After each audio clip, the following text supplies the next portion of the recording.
meeting to order. In the event of an emergency, the building may be evacuated. You'll be required to vacate the building by the rear entrance and gather at the breezeway between the library and art gallery buildings. This is Council's designated emergency muster point. Under no circumstance is anyone permitted to re-enter the building until all clear has been given, the area deemed safe by authorised personnel. In the event of an evacuation, a member of Council staff will assist with any member of the public with a disability to vacate the building. Apologies for absence. Not a single one. Councillor Duffy for slight lateness. Do you want me to move that? This council meeting is being live streamed and recorded. By speaking at the council meeting, you agree to be live streamed and recorded. Please ensure that if and when you speak at this council meeting that you ensure you speak into the microphone and you are respectful to others and use appropriate language at all times. Orange City Council accepts no liability for any defamatory or offensive remarks or gestures made during the course of this council meeting. A recording of this council meeting will be made for administrative purposes. I would like to acknowledge the Wiradjuri people who are traditional custodians of the land. I'd also like to pay and respect to the elders both past, present of the Wiradjuri nation and extend that respect to other Aboriginal Australians who are present. Item 1.4, does any councillor wish to declare any conflicts of interest? Councillor Kinghorn. Yes, thank you, Mr Mayor. I'd like to declare a significant pecuniary interest in Planning and Development Committee item 2.2, as my husband's environmental consultancy does work for this developer. Item 2.3 and 2.5 in the PDC, both of these are right near my house, and I just don't think it's appropriate for me to vote on those. So that's non-pecuniary, but I will leave the room for those ones as well. Councillor McDonald. Thank you, Mr Mayor. I've got an interest in item 2.1 of the Finance Policy Committee, as I am a long-time friend of the applicant who applied on behalf of Cycling Without Age. So it's a non-significant, non-pecuniary interest, and I'll stay in the chamber. Councillor Mileto. Yes, Mr Mayor, it's not a conflict of interest, but I'd just like to comment on how stunning Councillor Greenhouse and my good councillor beside me, Kinghorn, looked today. Melbourne Cup outfits. Well done, ladies. I've got my Melbourne Cup outfit on. Second that. Oh, looked all right. What about me, sir? What about the other woman in the room? Always gorgeous, Mel. You always look good. I'll declare an interest in Sport 2.1, item number 2, the grant money. As I am a long-time member of Orange City Rugby Union, I'll be leaving the chamber for that. Any other declarations? Okay, late items. Councillors, there's one late item before you. We need a resolution to permit the report to be heard at this meeting, which is item 5.4, Lords Place South reinstatement. Can I have someone move and second? Moved by Councillor Mileto, seconded by Councillor Floyd. All those in favour? Against? Carried. We'll move into the open forum. We have 2 speakers tonight. We have 4 speakers tonight. I apologise about that. Our first speaker will be Mr Murray Patterson from the Orange Bridge Club. He's speaking on item 2.2/1, the event sponsorship program, the National Bridge Championships. Mr Patterson, I'll just introduce the councillors. Councillor Whitten, Councillor Greenhouse, Councillor McDonald, Deputy Mayor Councillor Powell, Councillor Mallard, Councillor Peterson, Councillor Floyd, Councillor Evans, Councillor Kinghorn and Councillor Mileto. You have 5 minutes, sir. Thank you very much, Mayor Hamling, and a pleasure to be here on Melbourne Cup night on such an auspicious occasion. But something important for us is happening in Orange next year. For the first time ever, the National Bridge Championships are being held outside a capital city. And they've been going for nearly 100 years. And this is a first for Orange, and you might say, why are they coming to Orange? Well, they rotate on a 7-year rotation. It's New South Wales' turn to do it. It was supposed to happen 3 years ago, but COVID got in the way. But the New South Wales Bridge Association really wanted to get the event out of Sydney. They wanted to go and they looked and tried to find a place which had suitable facilities and suitable social program. Where else would you go? they decided to come to Orange. And it's really a feather in our cap that we've got the opportunity to host this. But it's not just that. That'll be a one-off event. And I know, there's no great desire to fund a one-off event. We want to take an advantage out of what we've got. So with the support of people from Cowra, Parkes, Dubbo, Bathurst, Mudgee, we're creating what's called the Central West Festival of Bridge. All those people will be coming here next year, along with all the interstate teams and the best players in Australia. They'll be coming here for a period of 12 days from the 6th to the 18th of July. We don't want them just to come next year, we want them to come in successive years. And that's what the Central West Festival of Bridge is all about. It's an event which will be able to attract players of all abilities, and in future years, the best players, because what we want to create in bridge terms is what's called a gold point event.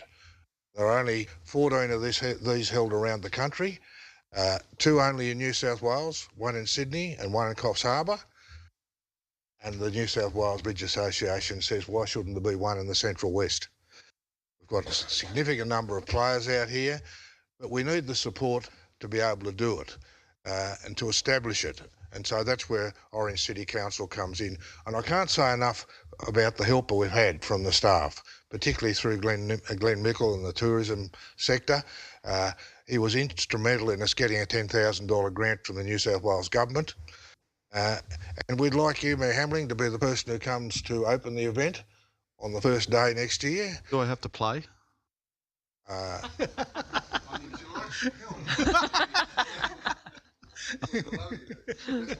See you on Thursday.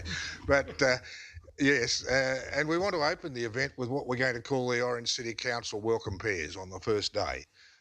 So, look, the support we've had has been great, and we want to establish this, as I'm saying, as an ongoing event. We will keep getting the best players here because if they have to play in these gold point events if they want to reach international standard. And that's what the next year's event's about as well.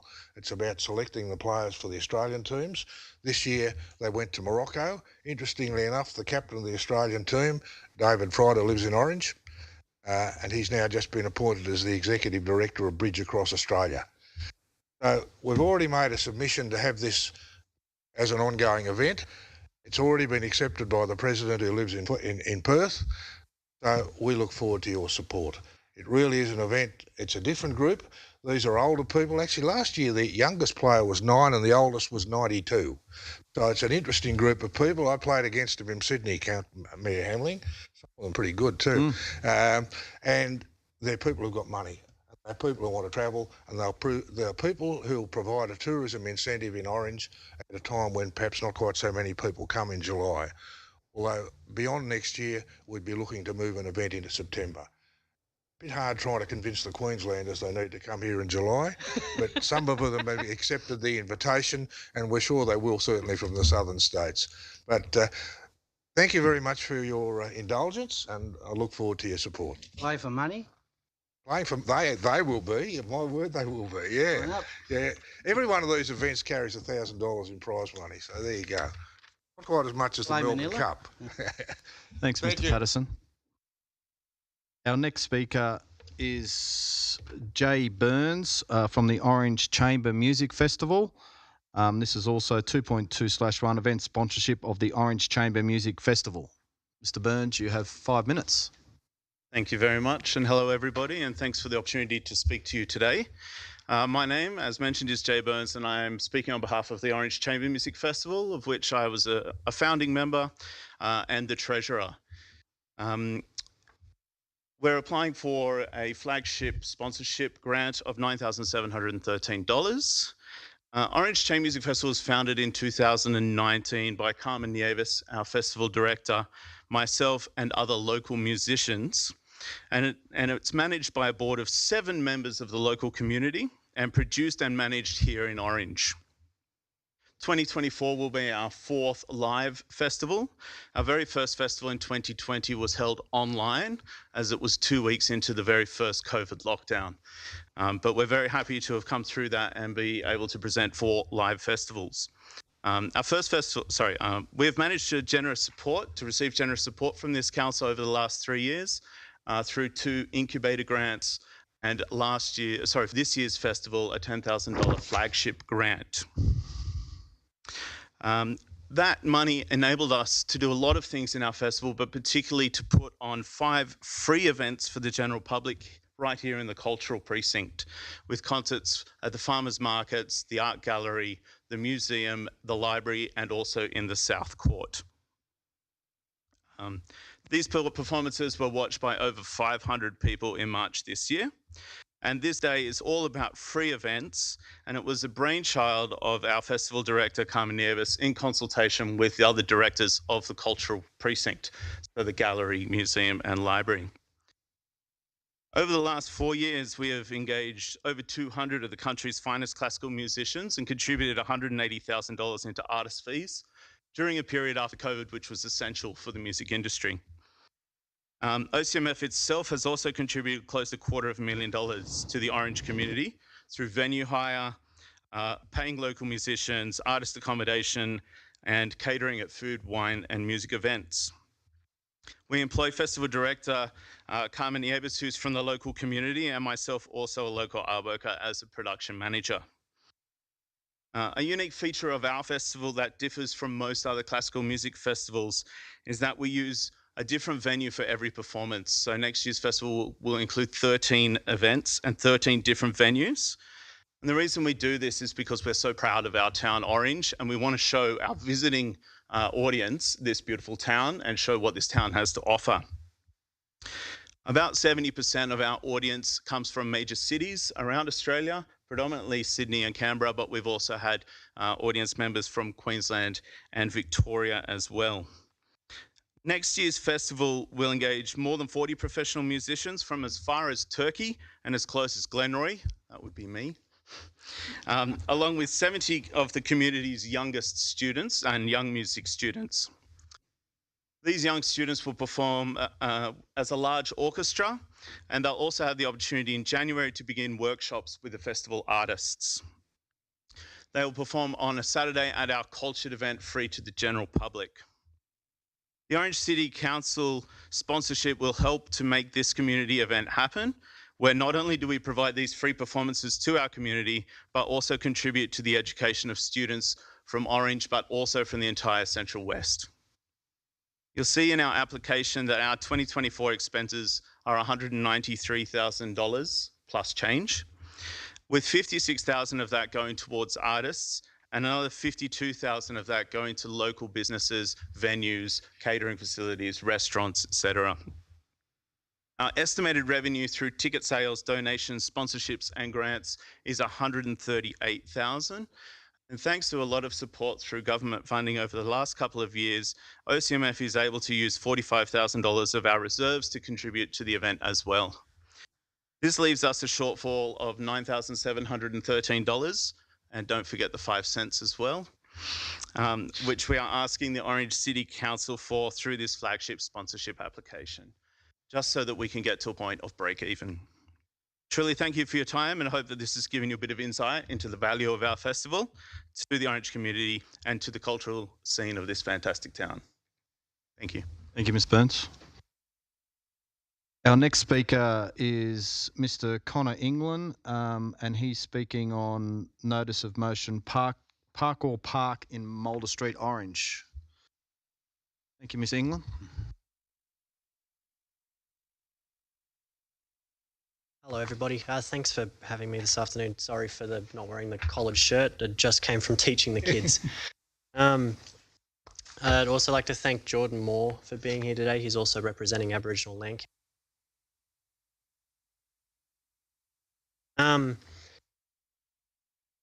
I have students at the gym that I currently coach at that have been coming to our team parkour classes 2 nights a week last term. Part of this term, that dropped off. They started only coming once. I asked them why, and they said they really wanted to do 2, but unfortunately the cost was too much. Currently, Orange has a massive problem, and not enough of teens and youth to outlined in the Orange Council Strategic Plan section, Object 7, says that you guys need more for young people. As a coach, we are there for the kids. As a parkour coach, we are there for the community as well. Using parkour to help the community. But there is the problem that I've come back to. The only current locations to do parkour in a safe and supportive environment are Central West Gym Sports and PCYC Orange. There is nowhere that is free or cost effective, unfortunately. I want there to be an opportunity for teens and youths to learn how to do this sport safely, first of all. I also want them to have a community to support them with it too. To be a part of something that should be accessible to everybody, especially teens and youths. But currently there's a barrier to entry, which is what I want to change. I knew that if I wanted to share parkour with more teens and more youths that I've already helped so far, that we need a space that is free of cost. Huge focus on community and community building, especially that part. For people to be creative with movement, to learn from one another and help each other as well.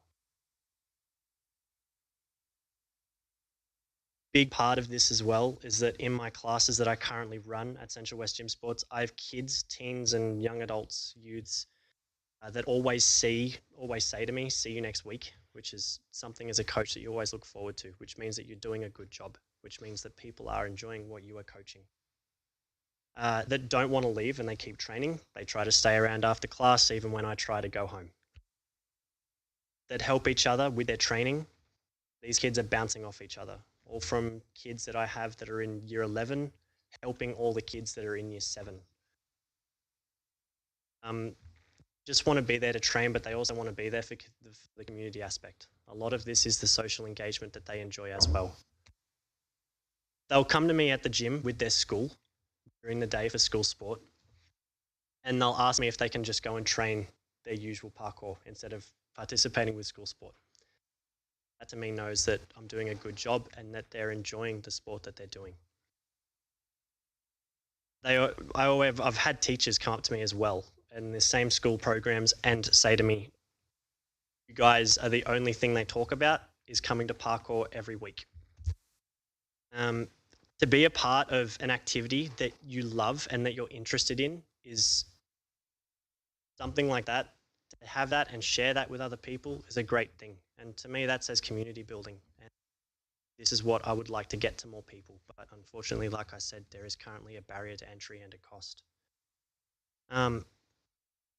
I want to be that change for people, especially teens and youth. Be that help that they need to find that community and to find that want and to find that place and be able to do something on a weekend with their friends that they're genuinely looking forward to every single week. And I know that this park space that we are planning and wanting to do, something that is greatly going to help every single kid.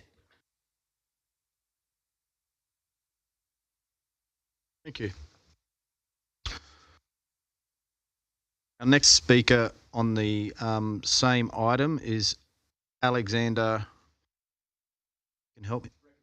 Thank you.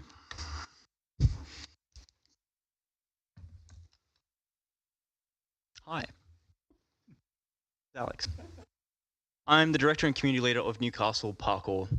I'm also the representative and head of instructor training for the Australian Parkour Association. And I'm also representing Parkour New South Wales as well as 3 other state organisations here today. I've been training for 11 years, teaching for about 10. I'm here today because I want to help improve people's lives. The tool that I use, parkour. Now, the word parkour, where does it come from? It's French and it stems from the word parcours du combattant, which means military obstacle course, and that's where it started. Means to escape or reach others to help. More than likely nowadays, you guys see videos of people jumping over things, crazy stunts.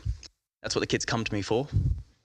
And that to me honestly doesn't matter. I care about what the act of learning parkour does for kids. Everyone who engages with parkour long enough ends up with a positive relationship with fitness, a much higher resilience with both physical and mental problems, as well as significantly better risk management and appropriate risk taking. Spend most of my time with young men teaching them to take less risks and young women to take more. Over the last 10 years, I've watched my students turn into doctors, radiologists, entrepreneurs, police, military, paramedics. This is not a street war for hooligans.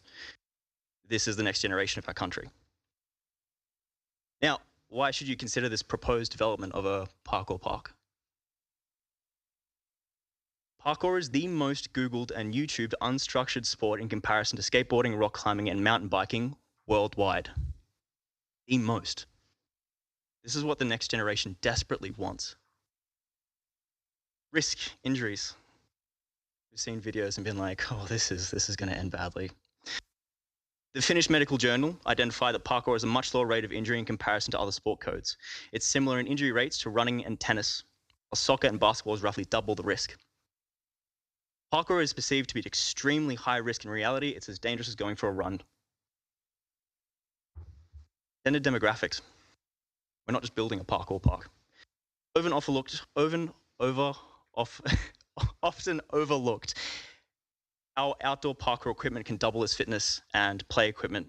This removes a considerable amount of risk, particularly for councils, as it lowers the perceived risk that the equipment will be a poor investment. A correctly designed parkour park is guaranteed to be popular with a broad range of users and age groups. I know in Newcastle, the youngest I've taught is 3 and the oldest was in their mid-60s. The space is not just for kids, but for your whole community if done correctly. Lower socioeconomic benefits. Parkour can be a completely cost-free sport. That's how I started. It's been proven to reduce antisocial behaviour. A study in Westminster discovered that crime rates have reduced by 69% in youth aged 8 to 19 who had undertaken parkour training and instruction. Crime rates reduced by 69% just by the act of engaging in parkour. If this project goes ahead, we'll be pushing for sports grants to keep one parkour coach on every weekend for the first 3 to 6 months to try and get these kids engaged, give them structure and give them rules to the way that we operate as communities, and to be able to help them have a really long-term positive culture for the community. Correct implementation of places to train and classes to back it up will make your communities forever safer. But the real reason I'm here today is because I believe in that guy. I tried to poach him. I tried to get him to come to Newcastle. I tried to get him to teach for me. And he said, no, I have things I want to do in Orange. So instead, I'm here to support him. He wants to create change. He's actually taking steps to make it happen. That's your next generation. I ask for you guys to believe in him as much as I do, to help support and create a community that will have long-term benefit. Thank you, friends.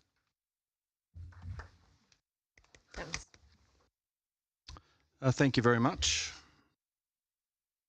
I'll invite now Councillor Duffy to say a few words about the Tidy Towns. Thank you, Mr. Mayor.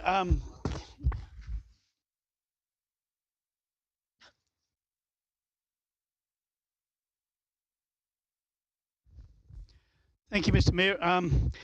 Tidy Towns was held last weekend on last Saturday or last Friday night, Saturday and Sunday. And our city did quite well again, actually. And especially the schools. James Sheehan did exceptionally well, and so did Spring Hill Public School. But council also did very exceptionally well with the net zero sports precinct lighting at Wade Park. And we're also a finalist in the major thing. I don't know how we didn't win, but I know that Bathurst did win the next one, and I couldn't see why. Must have been an influence of Jess Jennings when he visited Chris Minns, but never mind. And Edna Sharp received an appreciation award, and Edna's 92 years of age. She's been putting into our community for such a hell of a long time, and it's been very well received by the audience that was there. It's probably, I think previously, Roger Smith, our employee, also received an award for his diligence over the last 12 years, and it's been pretty good.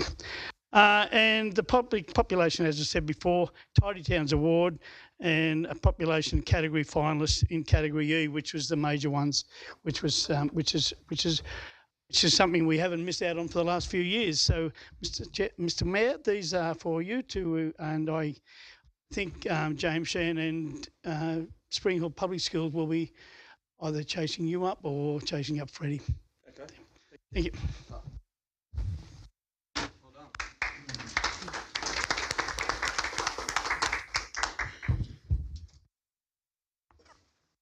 Councillors, I want to talk about the passing of our longest-serving former Mayor, John Davis. I would like to take a minute to address the council about the recent passing of a man who some have said was a giant of Orange. John Davis was large in stature, but it was with his heart that he was even bigger. We all know he sponsored countless sporting teams, raised money for so many local charity organisations, and he worked tirelessly to secure a positive future for this community. What he gave in financial support, he more than doubled in the hours given to his vision for a colour city. That was a vibrant, positive, future-focused committee. A city with public infrastructure and facilities that gave families and young people a reason to grow up, live and work here, develop businesses and invite their friends and family members to visit and enjoy too. No matter what side of politics you stood for, JD could easily communicate his vision for the city, and we saw that over his tenure, which is the longest mayoral service we have seen in this city's history. I became the youngest councillor to be elected to the Orange City Council in 2004 on JD's ticket, and since then I've watched and learned how to navigate local government and try your best and do good for the greater good. In fact, his favourite saying was, "We done good." JD's funeral will be held on Friday at the Function Centre at 2 p.m. Anyone else would like to say? Yeah, Councillor Whitten. Well said, Mr. Mayor. I too was elected along with the Mayor and JD in 2004. JD and I often had many battles in this chamber, and I'll say they were battles because we both love this city, as every person in this room does, and we always worked very hard to get outcomes. I remember going to ministerial meetings with him where he would sit and listen to all of the reasons from a bureaucrat why something can't happen. And then he would say, "Now I've heard all that, now how do we make it work?" So he wouldn't take no for an answer, but what he would do was come up with a plan on how it could be done. And he was very good at doing that, and I used to sit in awe and watch him in action. I suppose it was the many years of as a salesperson selling cars, he used the same technique on the bureaucrats to get outcomes. So it was very, very good. One of the main things I remember is that when he came on council in 2004, he had a vision of about 5 projects that he wanted to achieve. And I remember voting against them because I thought that it couldn't be done and it would break the city. And the last day he was in this chamber and he retired, I remember saying to him, like now, that I take my hat off to him because he achieved all 5, all of them. The Aquatic Centre, the PCYC, the netball, the museum, Northern Distributor. I remember he wanted to do the Southern Distributor, and Councillor Taylor and I said, we're not going to vote for the Southern Distributor because we haven't got a Northern Distributor because it only went to William Street. And it took a lifetime to get it built from where it was the first stage to William Street. And he said, okay, that's the challenge, is that we're going to complete the Northern Distributor to Chinaman's Bend. We thought, well, we'll never see that in our lifetime. It was done in a few years. And now we're building we don't call it the Southern Distributor, we call it the Southern Feeder. So it just goes to show there's no such thing as no and can't. If you put your mind to it, it can be done. And to Kay and to John's family, my sincere condolences, because he was a can-do bloke, right? So that's what I learnt, is if you want to get it done, you just do it.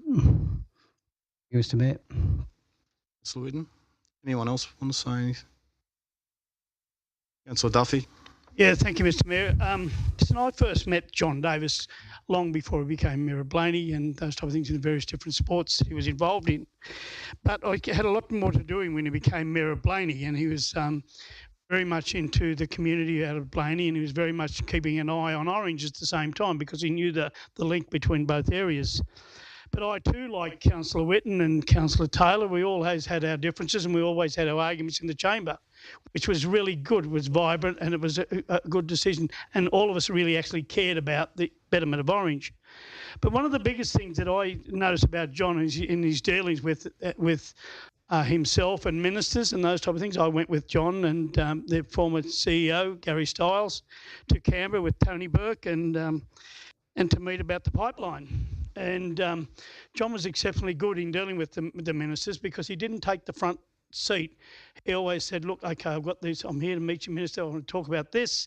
And he would hand the reins over to his CEO, who would explain exceptionally well about what he was doing. He was an actual leader, so he didn't take all the glory with those type of things happening.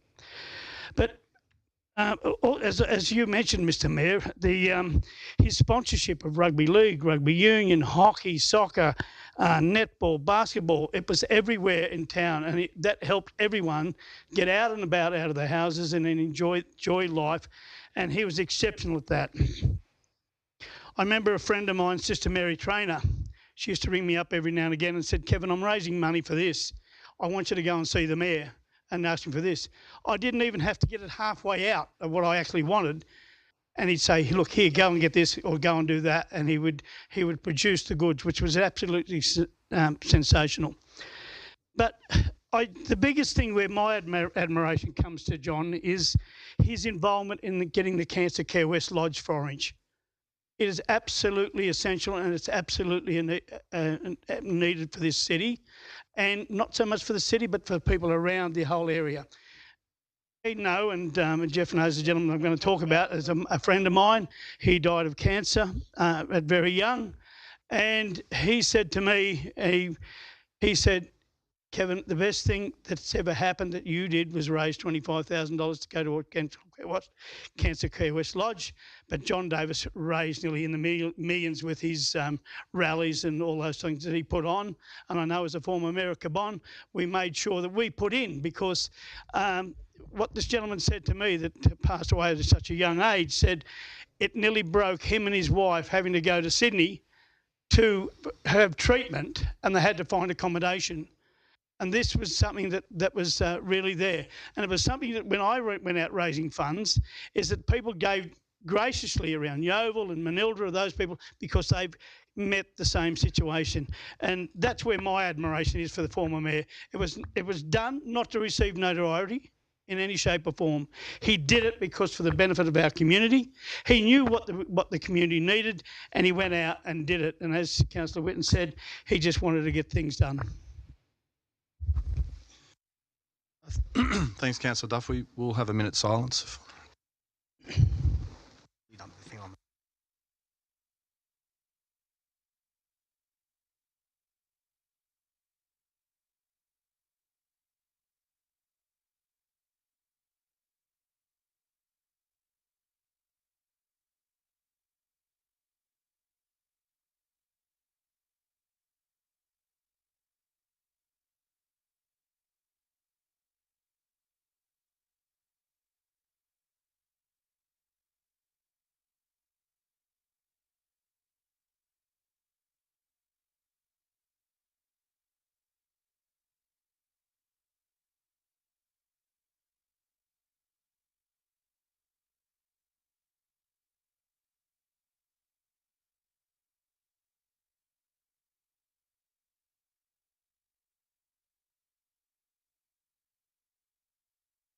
Thank you, councillors.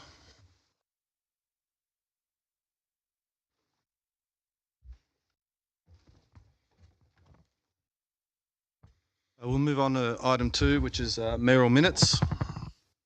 It's pretty much as in the report. Move the minutes, Mr. Mayor. Seconder. Thank you. Any speakers? Councillor McDonald.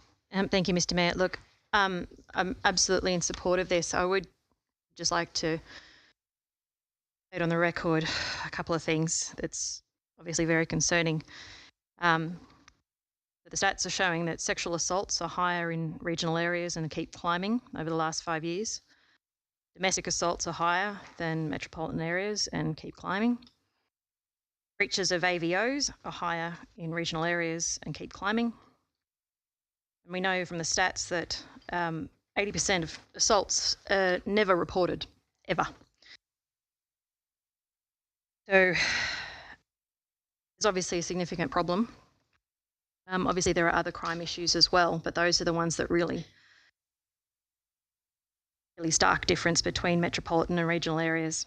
I would say that it's a little bit disappointing that the DV, AVO, sexual assault side of things, gendered violence, is not especially highlighted in the recommendations, especially since we had a local woman murdered in our proverbial backyard just 5 months ago. But having said that, parliamentary inquiry is definitely needed, and I absolutely support the recommendation. Thank you. Councillor Mallard. Thanks, Mr. Mayor, and yeah, thanks for bringing this forward from Country Mayors Association. I wanted to comment on a couple of things, and I absolutely agree.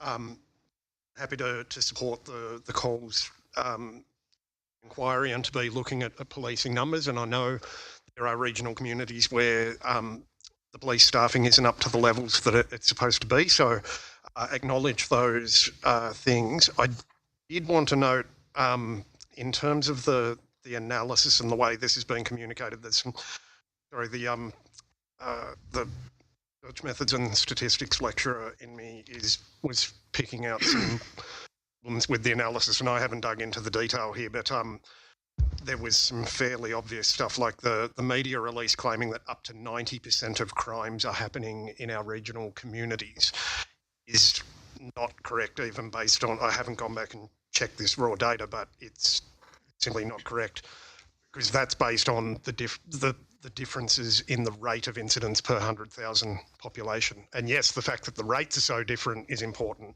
But if you go, for example, if you use page 17 of the papers where motor vehicle theft is as an example, the table down the bottom appears to show it's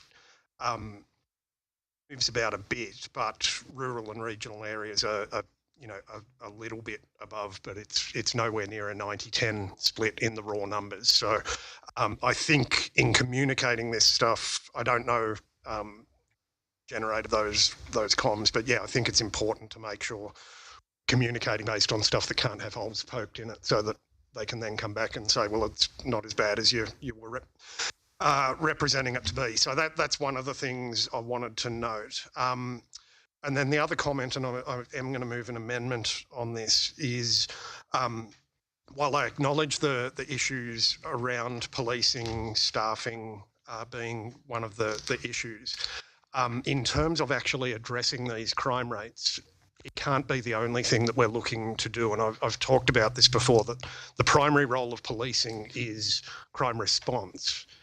Yes, they play some role in crime prevention, but the actual addressing the problem we've got with crime involves looking at what are the underlying causes and how do we break those cycles and break those underlying causes. I also acknowledge, and I think it's important for us to be mindful that there are issues around potential over-policing, particularly affecting Aboriginal communities and people. And so just putting more police into a situation doesn't necessarily address the problem. Again, acknowledging where the understaffing is relevant. So to address that, Mr Mayor, I did note a couple of weeks ago, Dubbo Council at its meeting passed unanimously a motion by Councillor Josh Black that actually goes to some of the same issues, like they're asking more staffing, they're asking for an audit of numbers across the Dubbo LGA, immediately wanting 24-hour policing implemented in Wellington. So they're doing all of those things. But the other part of it is to talk about addressing those underlying causes. So the amendment I'd like to move is not to change anything in your motion, but to add an additional point, which is to say that we call on the New South Wales government, to address the underlying causes of these high crime rates in regional areas, and B, we request funding for justice reinvestment pilot projects and other initiatives to be implemented in the Orange LGA with a focus on reducing these underlying factors that lead to engagement with the criminal justice system. So that's the amendment I'd like to move if I can get a seconder for it. Seconder. Happy to second. Any speakers? Councillor Maletta.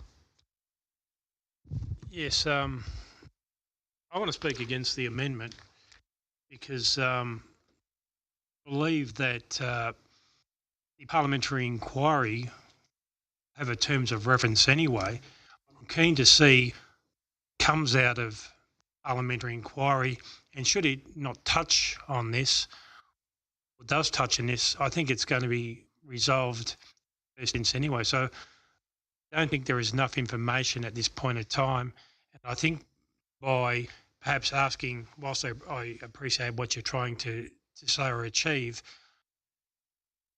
I think the cost factor of asking for those programs initially before we know what the cause is, maybe too onerous on the inquiry itself. It's just, it broadens it so much by asking for those things. Whilst I agree in principle, I'm just wondering whether that wouldn't be taken into consideration anyway, but that's just my opinion. When I'm listening to your comments and having a police background myself, I'm not quite sure whether I agree with you with regards to police being too seen. If you listen to people who attend community groups, things like that, they see benefit in police patrolling their streets and being observant, things like that. They feel safer, regardless of whether we shouldn't be categorising people in Indigenous communities, saying, well, maybe there's too much of a police presence in Indigenous communities. I'm not sure what you're trying to say there. Maybe I've misinterpreted, but I think any police presence in any neighbourhood is a good thing. As it is on in highways when people say, well, you know, we'd like to see highway patrol cars marked. It gives the police presence. When people see presence, they have a different attitude. But I'm just a bit confused about some of your comments, but that's just, maybe I'm misinterpreting them. Thank you. Whitten. Oh, thank you, Mr. Mayor. I'm just sort of asking a question through you about relevance. This is a memo. And Councillor Mallard's point is relevant, but it may well be for a motion to go back to the country mayors, because this is just a memo. It's not, his amendment is going to do nothing. It's not going to go anywhere, right? Other than us talking about it in here. So it would be more. It would probably give it more strength, more beat, more to get it in front of them. Have it as a motion to go back to the country mayors. Yeah. Just my. You're happy to take thought. that? If you're happy to take that. Well, up this with is the just a country mayoral mayors. minute from the country mayors who asked Orange to support this parliamentary inquiry. Your extra things could go as a, like we've got the local government conference coming up. You know, we probably should have put something down to that. But even if we write a letter to the country mayors saying that this happened, is that okay? We can do that. We can describe the debate tonight. Write a letter. But if we do, we pass this, and then we can write a letter saying what you were talking about, and then we can go from there. Well, I don't have. Well, or you can have debate on the mayoral minute. Councillor Duffy, the amendment is no longer. Maybe that. Yep. But I'm just going to support the country mayors on their recommendation. There's two things that I worry about with it. Is number one, which I'm pleased about, when you look at the towns involved, you're looking at Parkes, Forbes, Cowra, Bathurst, Dubbo, Wagga, and all these other, Armidale, Tamworth.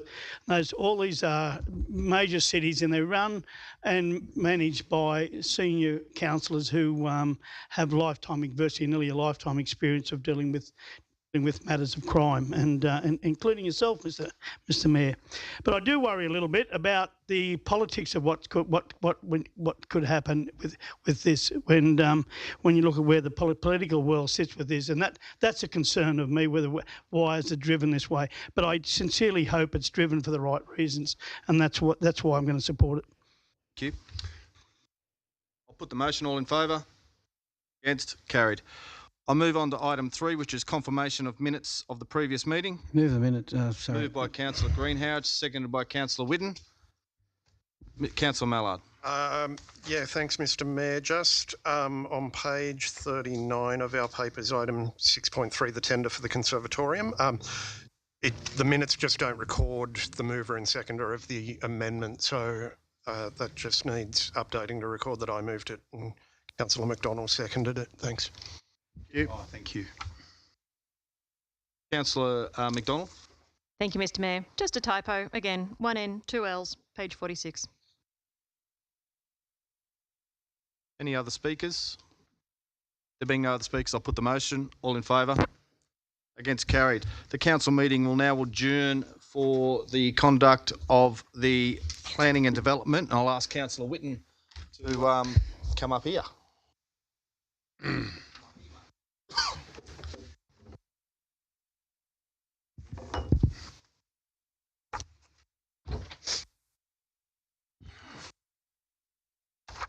bit low. I feel like I'm. Alrighty. Thank you, Mr. Mayor. I'd like to open the Planning and Development Committee meeting of the 7th of November 2023, with the time being about 19 minutes past 7. And pecuniary interests I'm aware of. I've got Councillor Kinghorn with item 2.2, 2.3 and 2.5.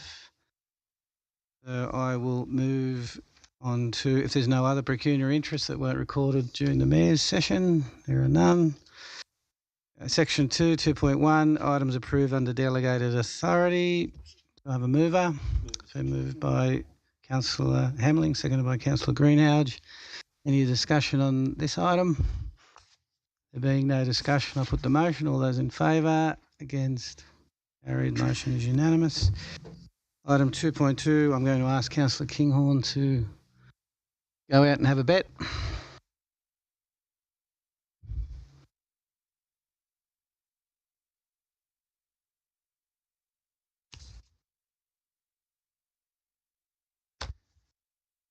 Okay, councillors, item 2.2, development application DA 177202317, 7 Gregory Place. The motion, the recommendation for your is on page 11. Happy to move it? Okay. Councillor McDonald is moved, seconded by Councillor Greenhalgh. Any discussion on this item?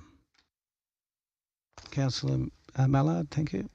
Thanks. Yeah, just happy to support this one, Mr. Chair. Yeah, I went up and took a look, and I mean, it's a very awkward block to work with, but it actually, yeah, I think the word basic was used there, but it makes use of the fact that you've got public green space nearby. It doesn't connect with the cul-de-sac there, so yeah, I think, yeah, it works out well, so happy to support it.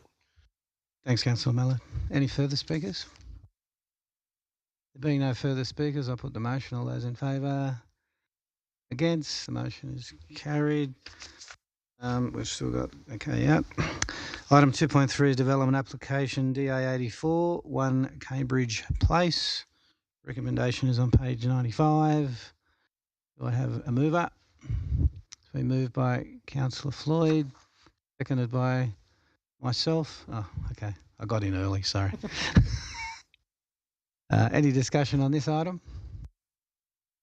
Councillor Mallard? Just to say quickly, thanks to the staff for explaining their reasoning through why it's an acceptable variation. I think with this one and the other dual occupancy that we're dealing with, yeah, it makes come to that one as well, obviously, but similar reasoning. I can see it's just sort of a technical hiccup, but I think we need to look at densifying our development a bit versus encroaching further out is an important trade-off that we're dealing with. So, again, happy to support this. Thanks.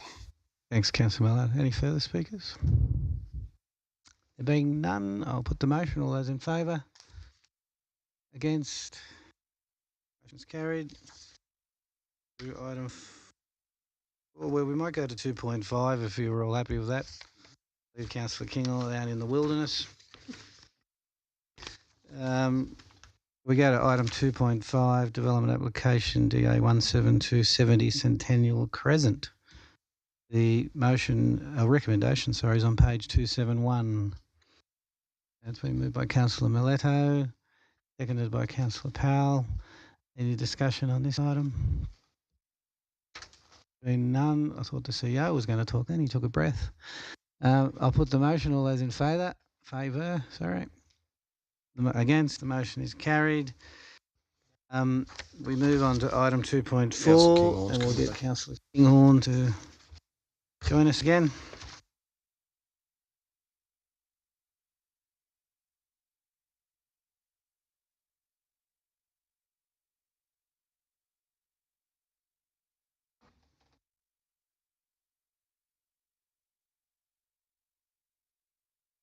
Okay, 2.4 is the Orange LEP, 26 Listerfield Road. Recommendations on 211 page. Happy to move it. Moved by Councillor Mallard, seconded by Councillor McDonald.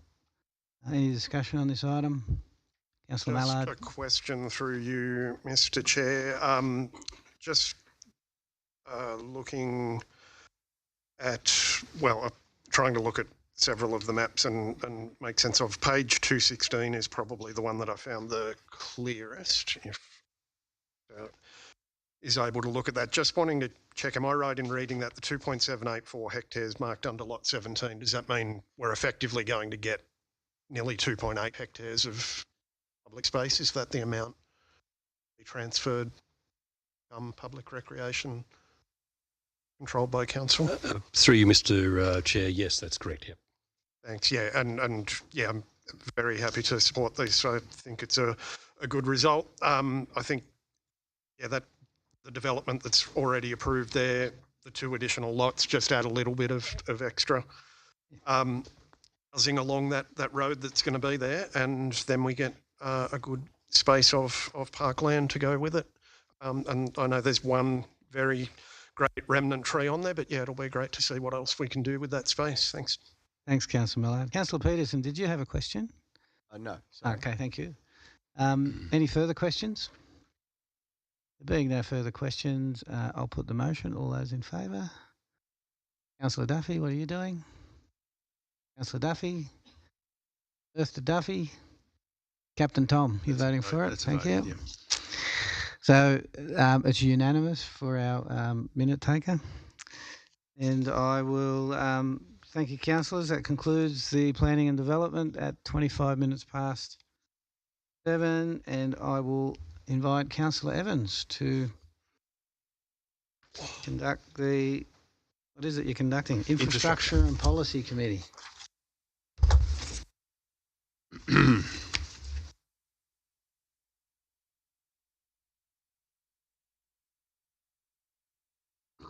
Thank you, Councillor Whitten. I will open the Infrastructure Policy Committee meeting for the 7th of November, the time being, 7:25, is that right? That looks good. To me. There are no declarations of interest this evening. The first item is on page 5 for the minutes of the Traffic Committee, 10th of October. Do I have a mover for the Traffic Committee? Thank you, Councillor Miletto, seconded by Councillor Floyd. Any discussion on the minutes of the Traffic Committee?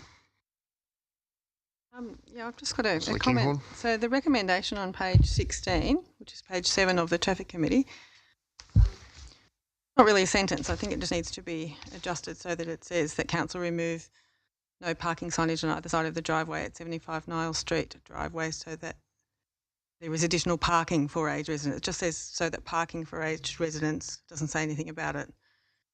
I don't think that makes sense. Does the Director want to comment on? So I think it needs to say on either side of the driveway at 75 Niles Street.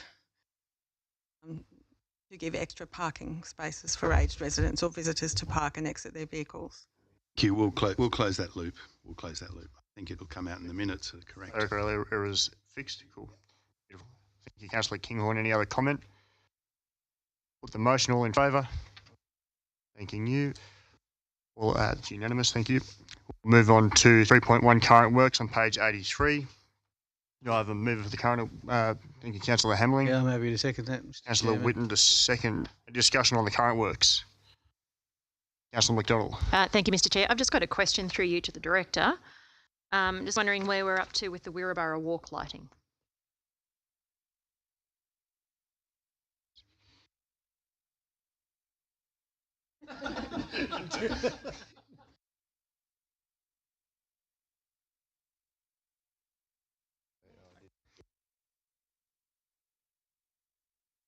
Tell me.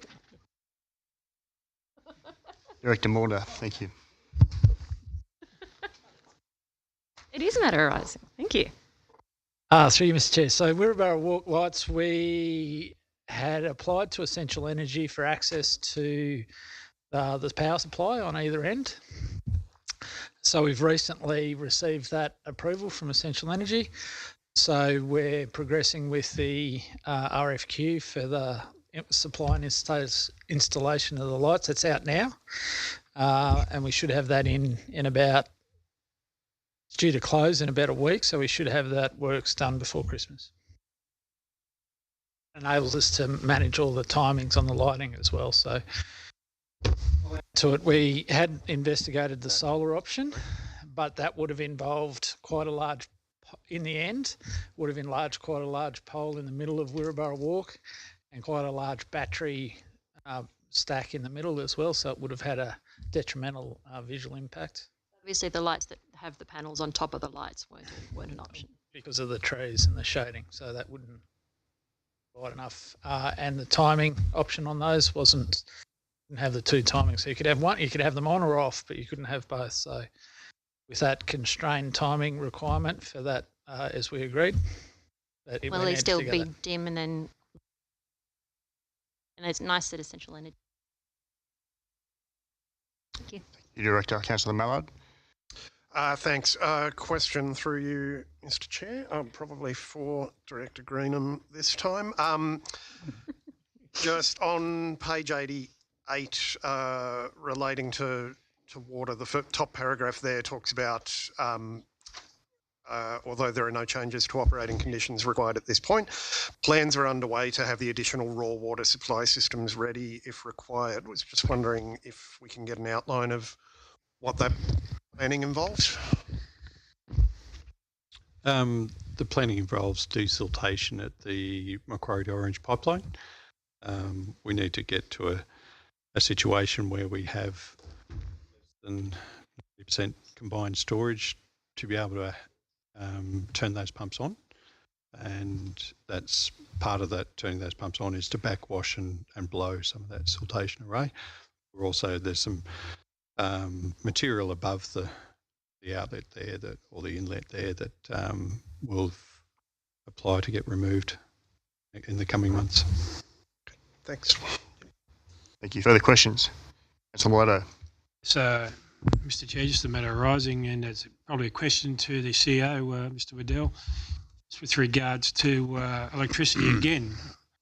Are you able to indicate last year and projected for next year how much council has saved the ratepayers by changing over the lights? The street lights? Yes. Through Mr. Chair. Okay, so the numbers for the street lights was that council borrowed some $2.4 million, and then we have basically gained about $450,000 to $500,000 a year in savings. And of course, we've now paid that loan off, so the savings probably going up now. It's probably heading above 500,000 per year. We also had another stat come in, which we'll talk about with a media release, that since we switched to the Iberdrola 100% renewable contract, I think Orange has saved $738,000 if we were, compared to what we would spending if we were on the grid. But we'll firm those numbers up for you. And just a point of clarification, I guess, my memory serves me correctly. I think that contract was for 7 or 8 years, was it? 8 years. 8 Okay. years, yeah. Thank you. Councillor Whitten. Just on that, Mr. Chairman, while we've got the CEO in renewables, I think we talked about the opportunity of passing on those savings, how we would do that with the community, short of turning Orange City, creating another county council. Is that something that is possible, Mr. CEO? I suppose I'll explain myself a bit better. Yeah. How would the community or the community benefit from being in a deal like council's in?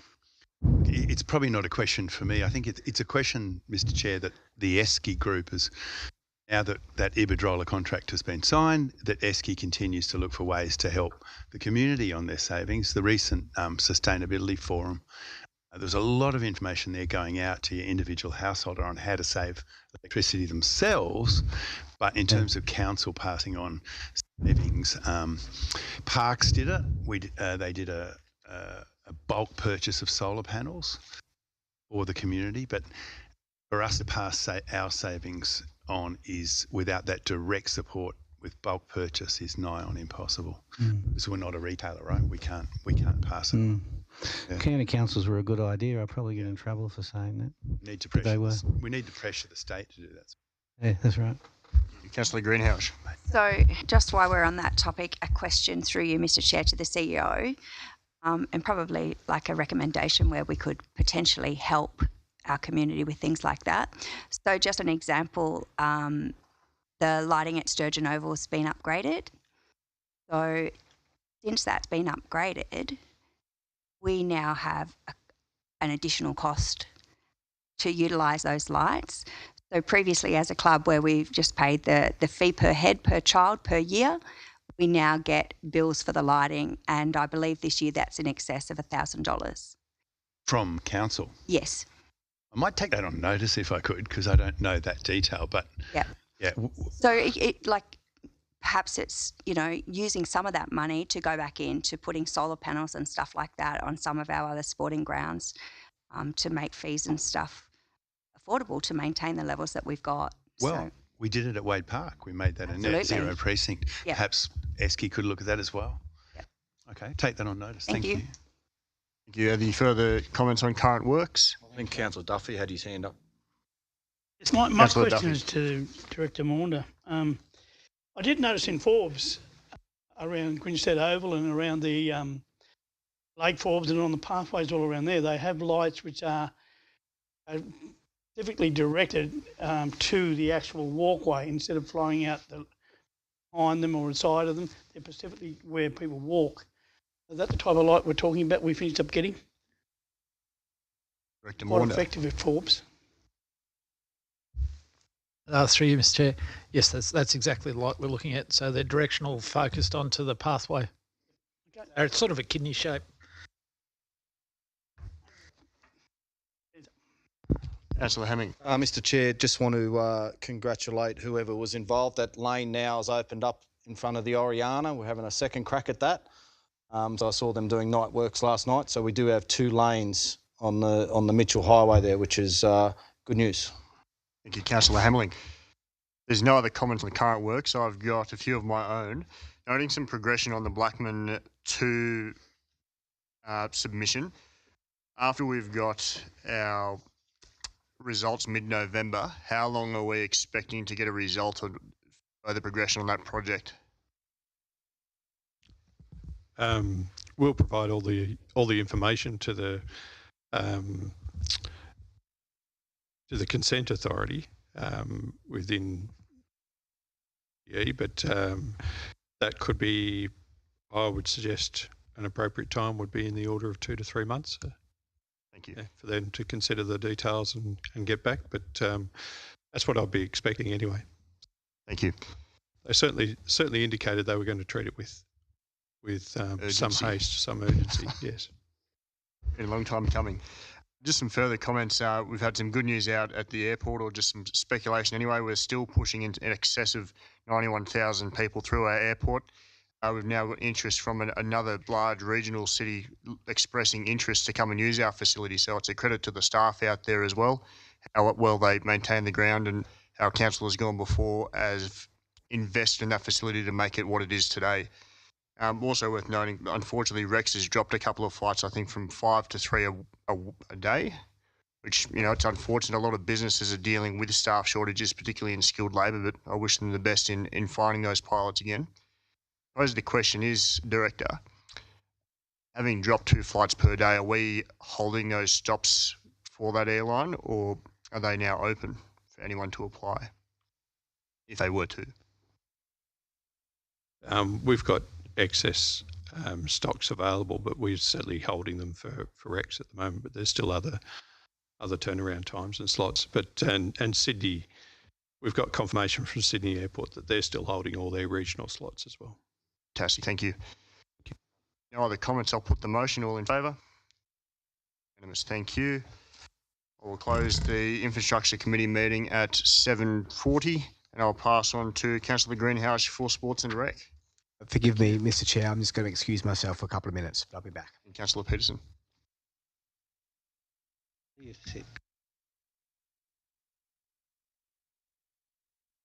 Oh, when committees were on, or when he was on the backbench too, I forgot about that.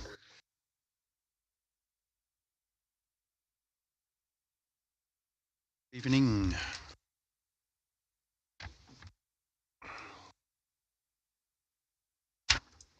Thank you, Councillor Evans. I'd now like to open the Sport and Rec Policy Committee meeting at 7:37 on the 7th of November 2023.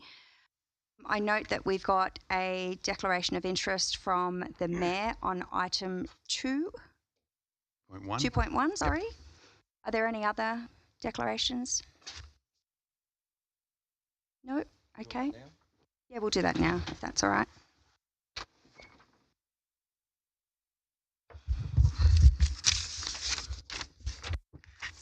So the recommendation is on page 5. Do I have a mover and a seconder? Thank you, Councillor Floyd and Councillor Miletto. Is there any discussion on this item? With no discussion, I'll put the motion. All those in favour? Unanimous. And we'll now call the Mayor back in for item 2.2.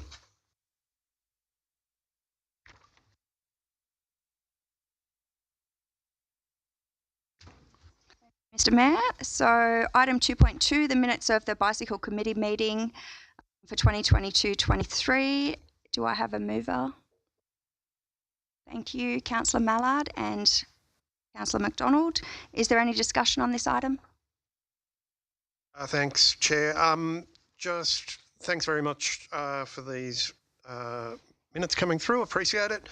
And sounds like lots of interesting stuff going on. The Wine Trail project and the mountain biking in Kinross and those sorts of things sound great.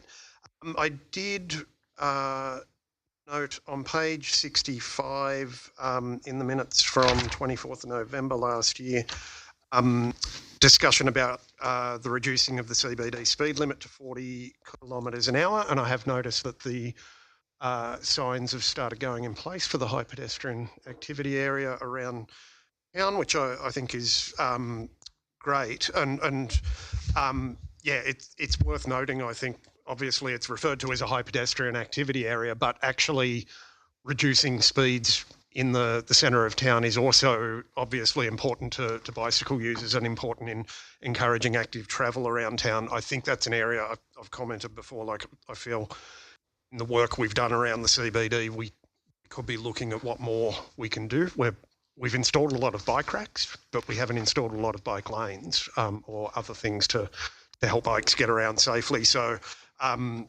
yeah, I think that's a good area. And I did, and I don't know if all councillors got it, I suspect so, from an email from the Amy Gillette Foundation last week about the bike spot mapping initiative, which is like a crowdsourcing map of people indicating locations on a map of Australia where they find it safe or unsafe to ride and providing info. And they're going to collate that data and then feed it through. So I think it'd be really good if it's possible through this committee or any other networks we've got to encourage local riders to be participating in that and marking where they think things are good or bad, basically. Thanks. Yeah, Mr. Chair, we've got a bicycle committee meeting Thursday lunch and that'll be raised. And we've got some bicycle riders in town at the moment, I think, haven't we? Not to the best of my knowledge. There was a lot of, I'm not sure, there was a lot of them late this afternoon, well, probably mid-afternoon behind the old Oxford. A lot of them staying there and stuff there in must town. be a charity ride on or something. Yep. Thank you. So that's good. No other questions? We'll put the motion. All those in favour? Thank you, councillors. That concludes the Sport and Recreation Policy Committee meeting with the time being 7:40. And I will now call on Councillor Mallard to conduct the Environmental Sustainability Policy Committee.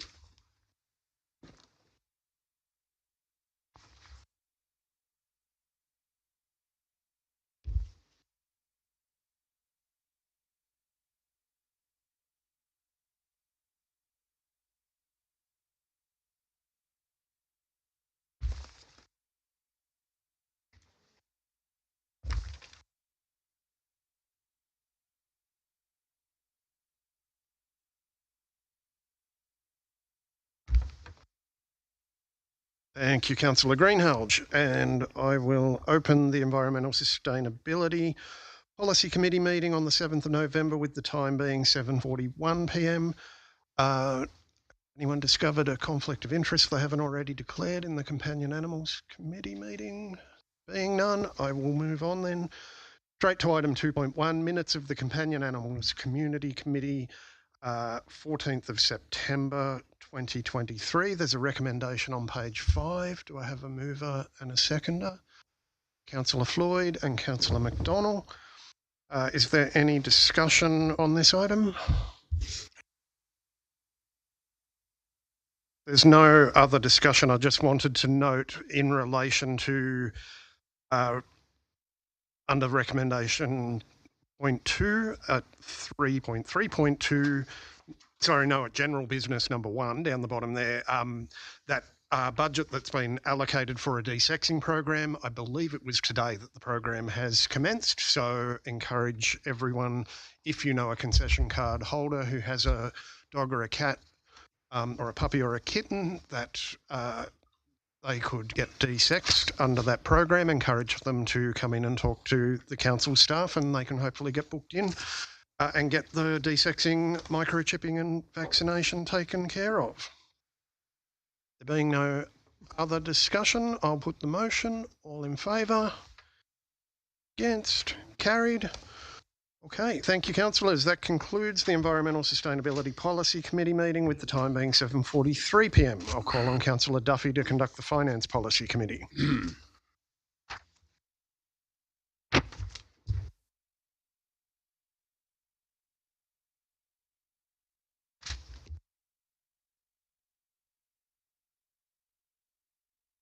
Thank you, Councillor Mallard, and I declare the Finance Policy Committee meeting open at 7:43. Calls for expressions of any pecuniary interest, significant non-pecuniary interest. None.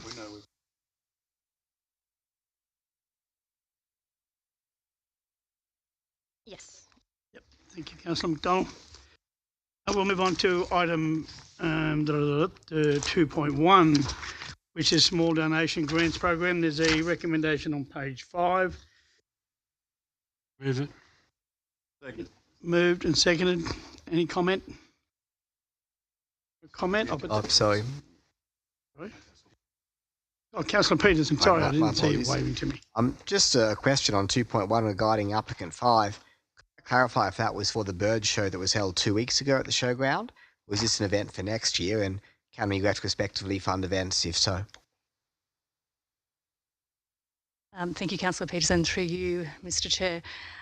There was the bird show that was held just nearly 2 weeks ago. The reason, under the policy, we can't fund retrospectively, the reason we put it up was the timing of the council meeting. So because we actually had the the Tuesdays as they fell, there was an extra week.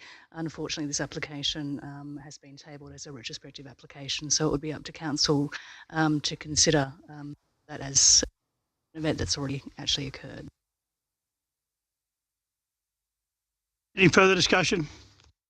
I've just got a comment while Councillor you're still there, if you don't mind, Yvonne. Director. Number 4 and number 6, to donate $71 to two things. At $71, does it cost more than $71 to process an application? It probably costs a lot more than $71 to process an application when we look at staff time, but the cost is under our fees and charges, which have been adopted by council as per our last budget. That's the cost that we charge. Sorry, it's the fee that we charge our to process an event application under our fees and charges. It seems silly for such a small amount to then have it cost more than that to do that. Can you ask me about that at the end of the meeting? Okay, thank you. Thank you, councillors. Any further discussion? No further discussion. I'm going to put that recommendation. All those in favour? Unanimous. We move on to item 2.2, which is event sponsorship application. There's a recommendation on page 40. I'll move the recommendation. Moved by Finance Councillor Chairman. Whitten. Seconded by Councillor. Are we going to look at these in Syriana? I just move the recommendation, so you'd have to move an amendment. Move an amendment? Are we? You want to deal with them separately? Yes, please. We have an amendment. Is in favour? Do you want to have a discussion on the amendment? We can vote for it. Just for all those in favour for the amendment to vote separately. 1, 2, 3, 4, 5, 6, 7. Those against?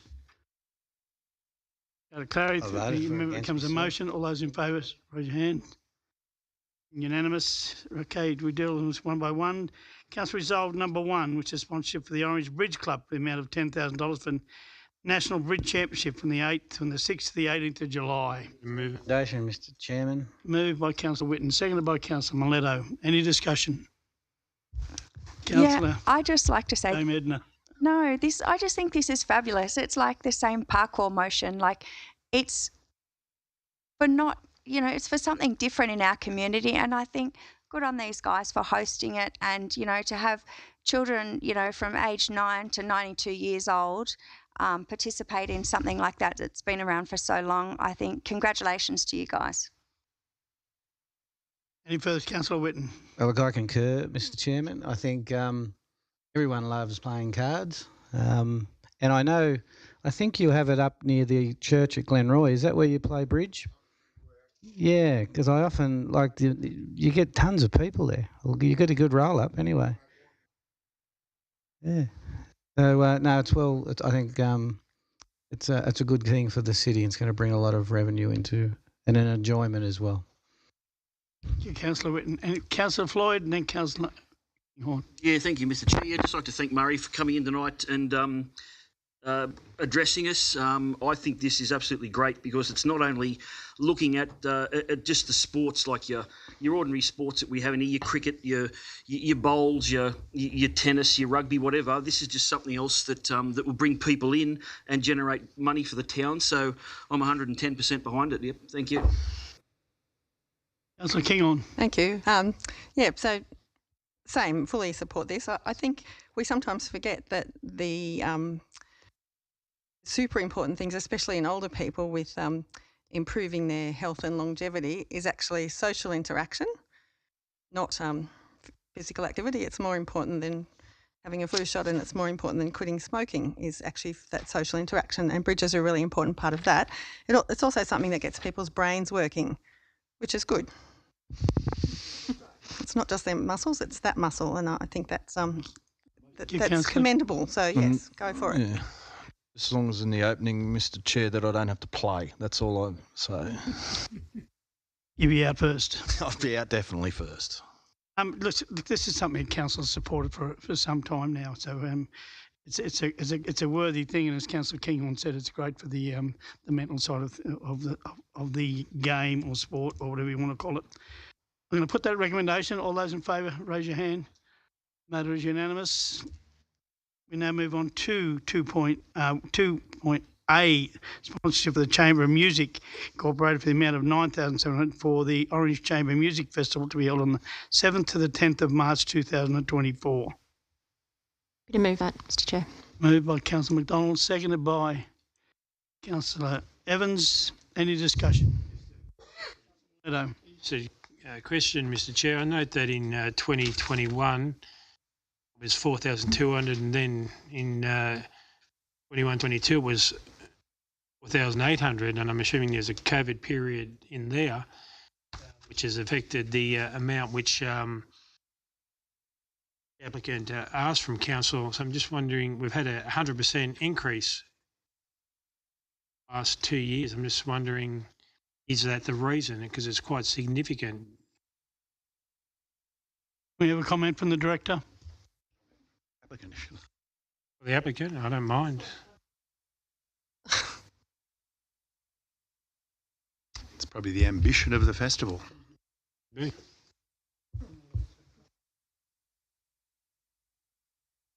Chair, so just we've actually doubled the amount of artists. The event's got bigger. Festival's getting bigger.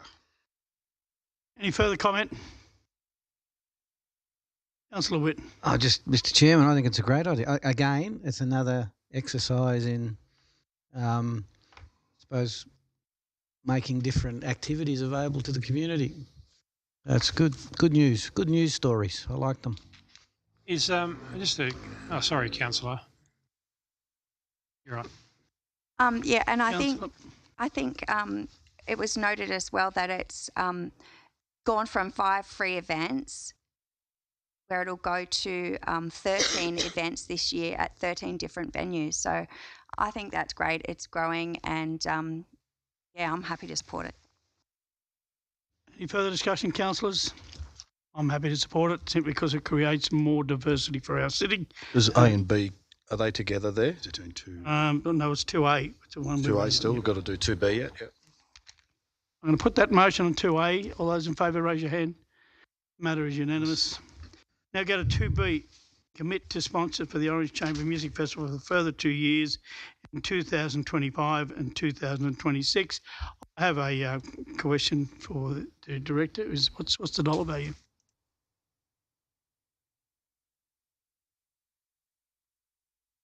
Chair, we actually haven't got a dollar value, but it would be a commitment to have another event application and to have a commitment to funding. So we often do that where we do commit to funding particular events, so they've got some longevity and some assurity, and we determine the dollar amount when it comes up for that year.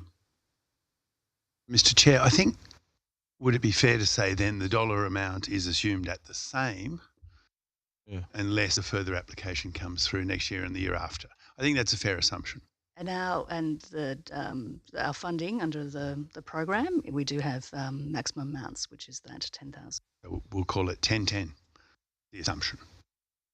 Councillor Mileto. Yeah. I'd like to move an amendment to the motion that we support the application for this year and then revisit next year based on the success of this year.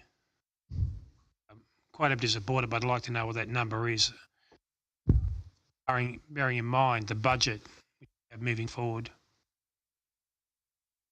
I'll second that because I want to know how much we are going to commit to. I know it comes back to us, and so Councillor, Mr. CEO, are you saying that we're up for 10,000 for 2 years? If something comes in and it might be 5,000? Maximum. To clarify things here, okay. Councillor Mileto's got a motion. He hasn't got an amendment because there's no motion. Just a direct negative of the motion, is it not?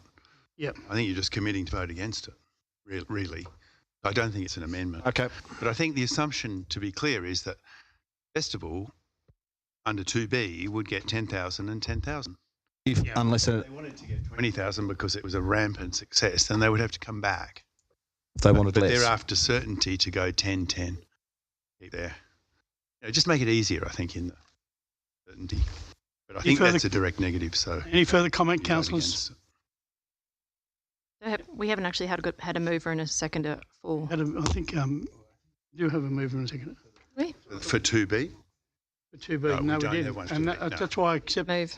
I'll second I think Councillor Mileto was a refusal. Yeah, but it's a direct negative. So I think Direct you've now negative, got a yeah. mover for 2B and a I- seconder. I tend to disagree, but I'm allowed to go with you. Okay, we have a mover You're allowed. and a seconder.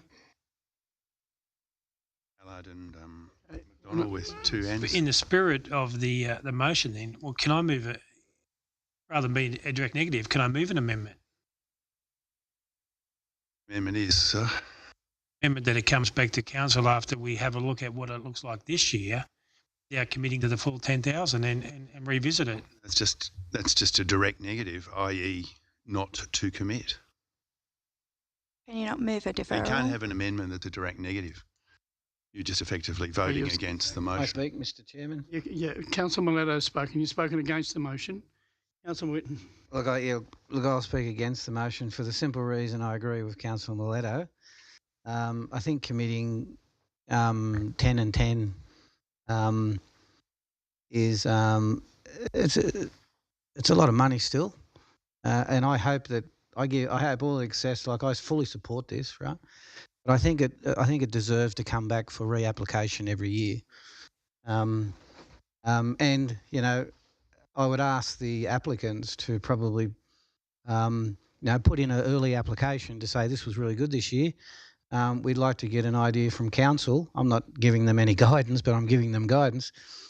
Would council be of a mind to support us in 2025? And we would then consider it and say, yeah, this is a good idea, let's commit to it in 2025. But rather than saying, let's go 25 and 26 now, let's see how it goes and ask them to come back in 24 with an application for early adoption or early approval. Considering that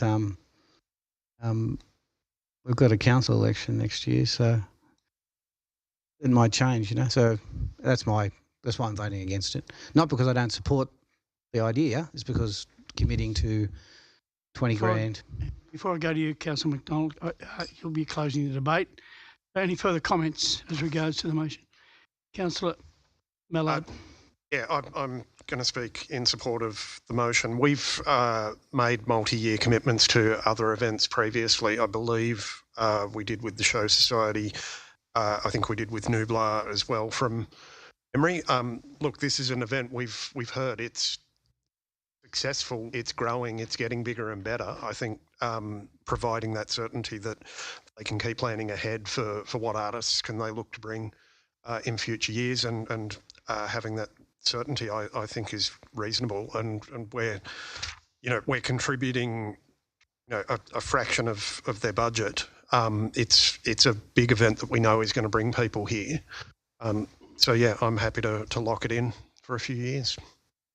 Any further comments? I'm going to speak against the motion, not simply because I don't agree with it or whatever the case may be, but I do tend to think when you've had a rise from virtue which has gone double in a couple, as Councillor Mileto says, over the last couple of years, and I would much rather see a further application come in to verify their costs as what the case may be. And to move the motion is to me, would lack a little bit of transparency and accountability. So, Councillor McDonald, as you close the debate. Thank you, Mr. Chair. Look, as Councillor Mallard mentioned, the Chamber Music Festival is not the first group to come to us and ask for certainty in the next couple of years. I think it's very valid. We've done it before, we can do it again. It's, as the CEO mentioned, it's a maximum of 10,000 each year. So I think that's a bit of certainty. The fact that the figures have almost doubled is a testament to the fact that the size of the event has basically doubled as well, which just makes sense. It's a successful event. I know that artists often that they're hard to book long into the future. They book up very, very quickly, and this just provides the organisers with an ability to go, right, now we've got the funding. As I said, they're putting in 40 odd plus thousand of their reserves into this. I think the very least we can do, given also that we've just agreed to construct the conservatorium, is to help enhance the music community in Orange. And this is a brilliant event, and I don't see why why we choose some events and others when this very successful event. Thank you, Councillor McDonald. The debate is closed. And all those in favour of the motion, raise your right hand. Hold there for a second. 1, 2.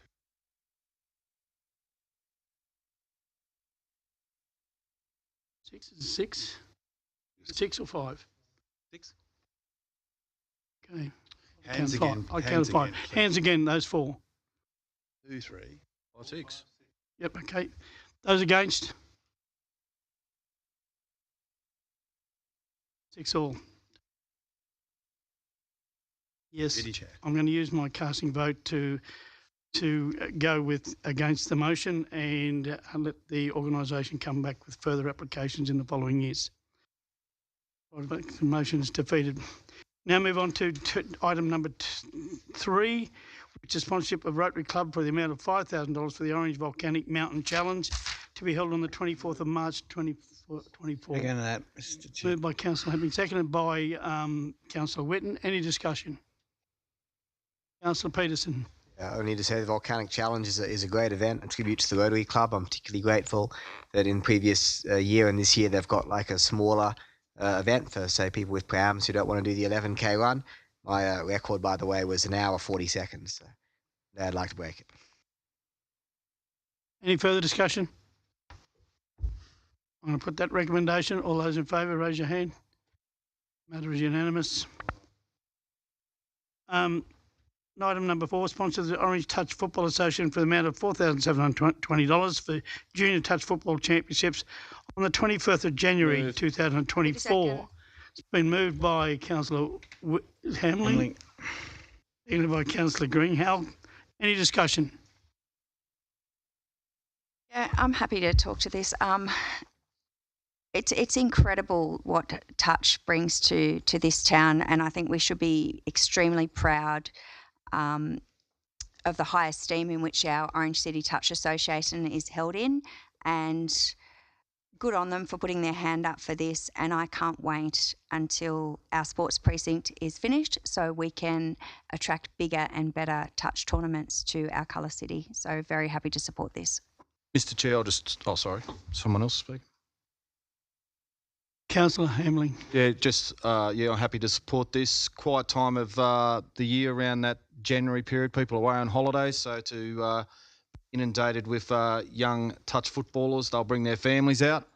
So there'll be a bit of money spent in the business sector. So very happy to support this. Any further comment? No further comment. I'll put that recommendation. All those in favour, raise your hand. The matter is unanimous. Item number 6. Sponsor the Orange City Bowling Club for the amount of $5,000 for the Orange Golden Eagles Pairs Classic for 27th of February to the 1st of March.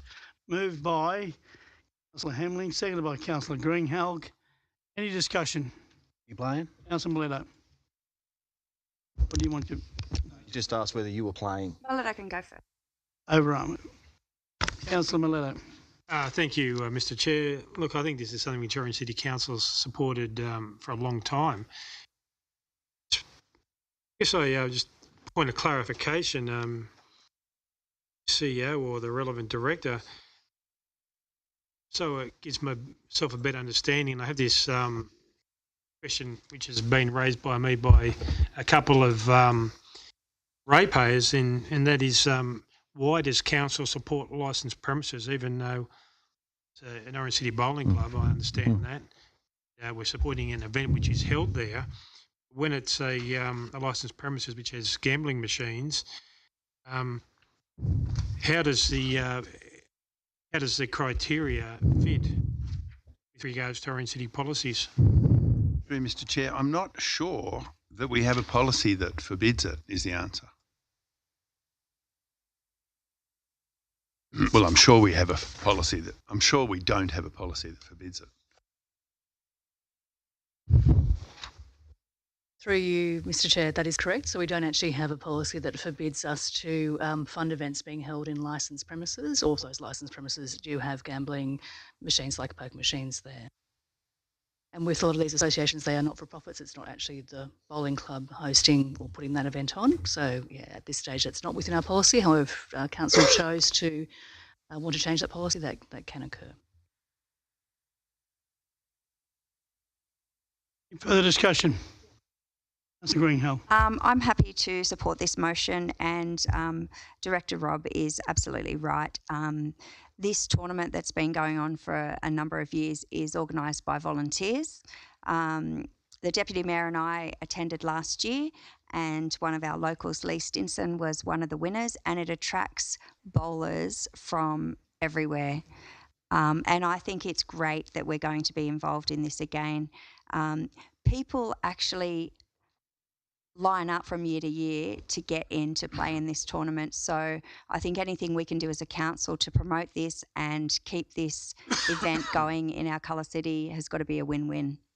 They bring their partners and stuff, and they spend additional time in our city. So, you know, the benefits, a lot of the prizes last year too, I think, it might not have been this event, but like a lot of the local business houses sponsor with vouchers. So then people go back in and they spend additional money in our town. So I think this is great, and I'm very happy to support it. Any further comment? I put that recommendation. All those favour, raise your hand. That is unanimous. 2.3 has been moved by the Mayor and seconded by myself as Chair. Any discussion?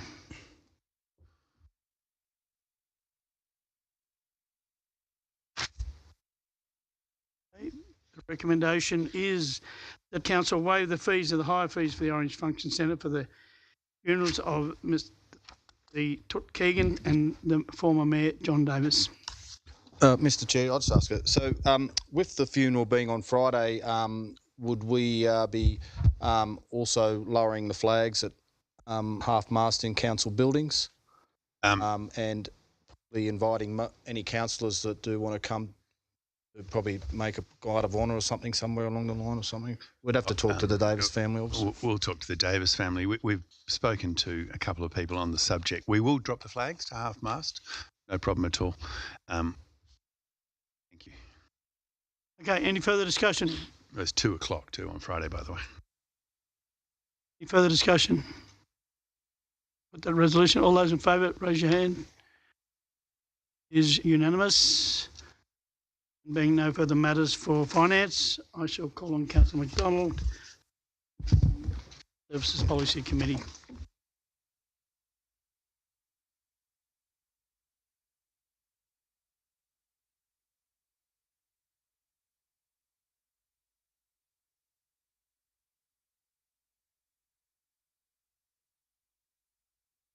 I'll ring him. Thank you, Councillor Duffy. I'll open the Services Policy Committee meeting 7th of November, 8:07 p.m. Do we have any declarations of interest? In case, item 2.1, recommendation is on page 5. Happy to move. Thank you, Councillor Mileto. Do I have a second? Thank you, Councillor Greenhalgh. Any discussion? Nope. Okay. And that, I thought she was tipping her hat, but no. Actually, this is the Community Safety and Crime Prevention Committee meeting. Yeah, so page 16. I've just got a question. Page 16. See on there that it's an offence to leave your car unlocked.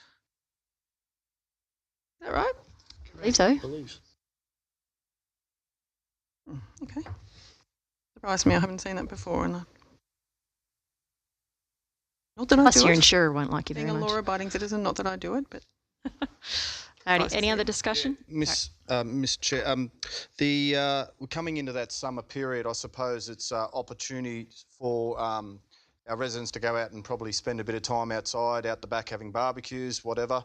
Got to remember we've got to lock our doors, especially criminals can be opportunists. So any way they want to get in, they will. So I just want residents to take a bit of care over the summer period and make sure if you are out the back, lock your front door and just take care.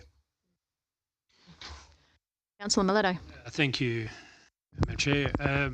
I just want to support what Councillor Hamling and Councillor Kinghorn have said, being chair of the Crime Prevention Committee. Police have indicated that more than 80% of these crimes are conducted by opportunists. And they're gaining entry to houses through unlocked windows, unlocked doors. A lot of the theft from motor vehicles are committed from vehicles which are unlocked. So if we can deter this type of activity, I think it goes a long way to saving some of those police resources, which could be spent on other matters. So thank you very much. Thank you. And protecting the community as well. Any other comments? Councillor Mallard.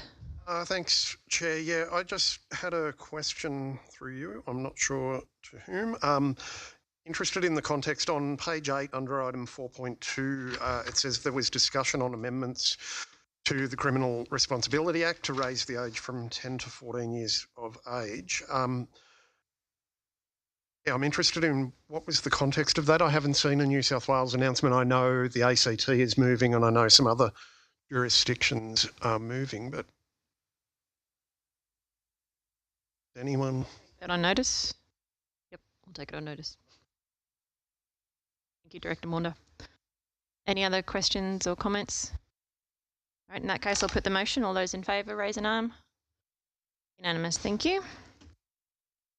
Item 2.2 is the minutes of the NAIDOC Week Committee meeting. Recommendation is page 31. Can I have a mover and a seconder, please? Thank you, Councillor Power and Councillor Peterson. Any comments? Councillor Power. Thank you, Madam Chair. What a great week.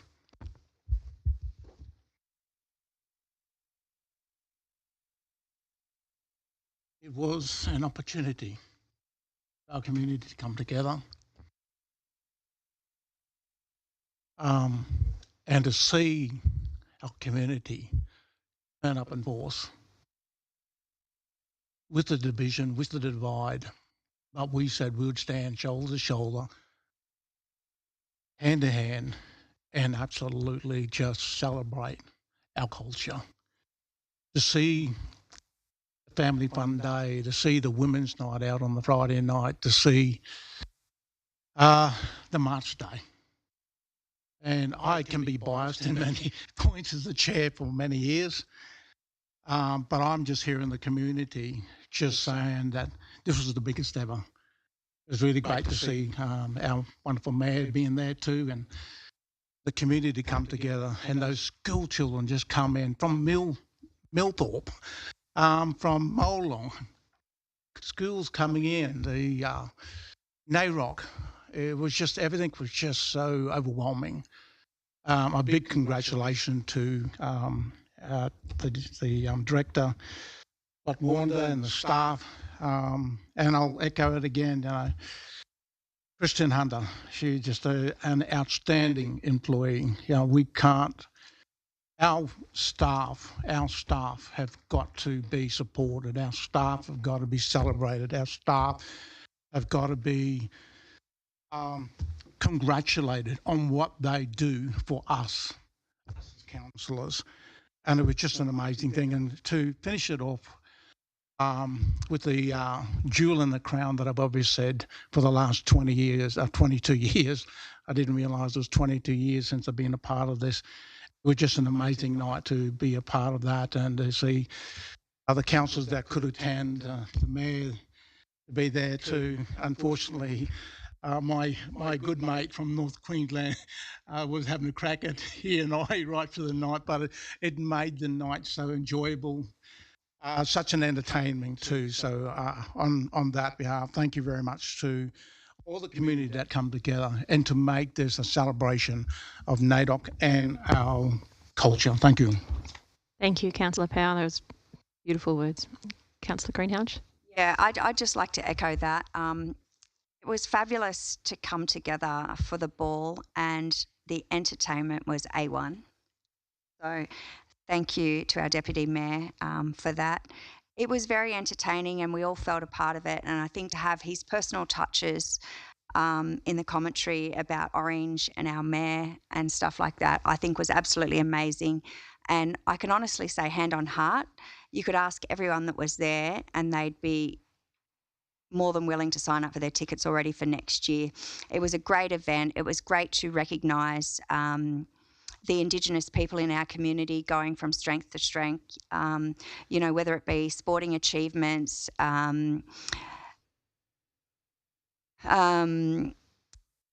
apprentice of the year and so forth. Probably one thing I would say, a lot of us know what those people are there for, but some people probably didn't know where those, what the chosen sport was those winners got, or what the apprenticeship was for and who they worked for. So I'd like to see a bit more of that next year. So we get to know those people in our community a little bit more. As I said, some of us know them, but others don't know what they do. But yeah, congratulations to the whole NAIDOC committee. I thought it was fabulous. Any other? Councillor Floyd and then Councillor Mallard. Yeah, thank you, Madam Chair. Yeah, I'd just like to say a personal thank you to the people that organised the street parade and down at the Robertson Park. I was in town that morning. Saw Councillor Mallard running around and enjoying himself in the street parade there at the back. I was just amazed at the amount of school students and schools that actually attended. It's the first one I'd actually been to. Just to watch it and watch the colour and the excitement and everything walking down Summer Street there, and then to get down to the park and then just see so many people set up there with their tents and everything. There'll be a Lifeline and all these sorts of people there. It was just a really good day. Everyone was having a ball. So I'd just like to say thank you to everyone that had anything to do with organising that. I think the day was great, and as I say, it's the first time I'd actually been to one of those things. I'd known about it for many years, but just with work and whatever, never got to one. But I was in town that day and followed it all the way from up the top of Summer and followed it all the way down, and it was just a great experience, and look forward to next year's one. Thank you. Yeah, Councillor Mallard. Thanks, Chair. Yeah, and it was a fantastic week. It's an amazing committee, the NAIDOC Community Committee, and all of the people and the organisations who put the effort into pulling all of those events together. And as the Deputy Mayor said, the council staff who wrangle all of it and make sure it goes off, including managing traffic situations and things as they were preparing for the march, and all of the unexpected things that happened along the way. And look, last month, it was, as the Deputy Mayor Sarah said, it was an important opportunity for the First Nations community to come together and to heal and to celebrate and to move forward past some things. And I know for a lot of other people in our community who, quite possibly for the first time, were getting engaged in a campaign relating to a vote and who put a lot of effort into things. It was after that result and after processing that, a lot of people, myself included, were reflecting on, okay, what's next in terms of showing solidarity, what's next in terms of justice, what's next in terms of being an ally. And it was really fortunate for us as a city that a couple of weeks later we had this great opportunity, and I'm glad I wasn't the only one marching at the back there, that there was a lot of people coming out in solidarity and in support and being part of that. So it was not just big in terms of the First Nations community, but it was bigger in terms of that solidarity and support, and that was really important. Thanks. Thank you, Councillor Mallard. Councillor Moletto. Thank you, Councillor. Chair, I'd just like to support the comments which have been made, and I had the privilege of attending the NAIDOC Awards night, the dinner. I thoroughly enjoyed myself, and etc. I think what I was really impressed with was the way Indigenous organisations themselves come together.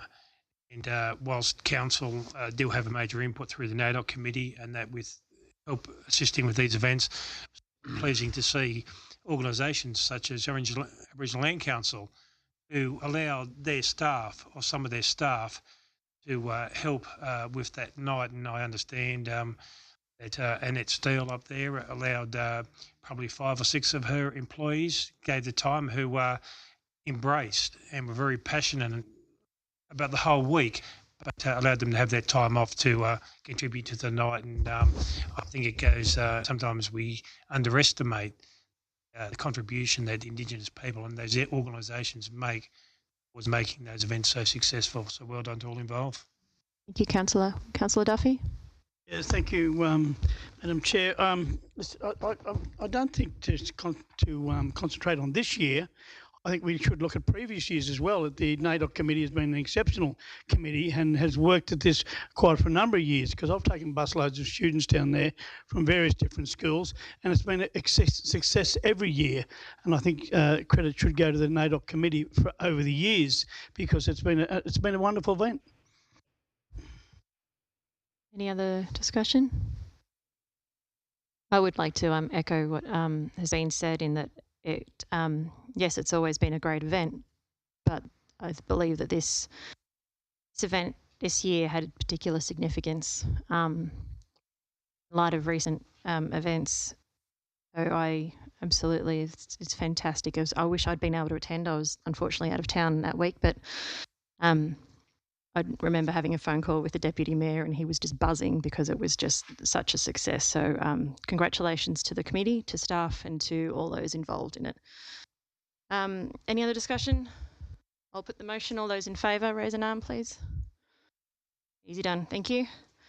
That concludes the Services Policy meeting, with the time being 8:21, and I'll hand back to our Mayor.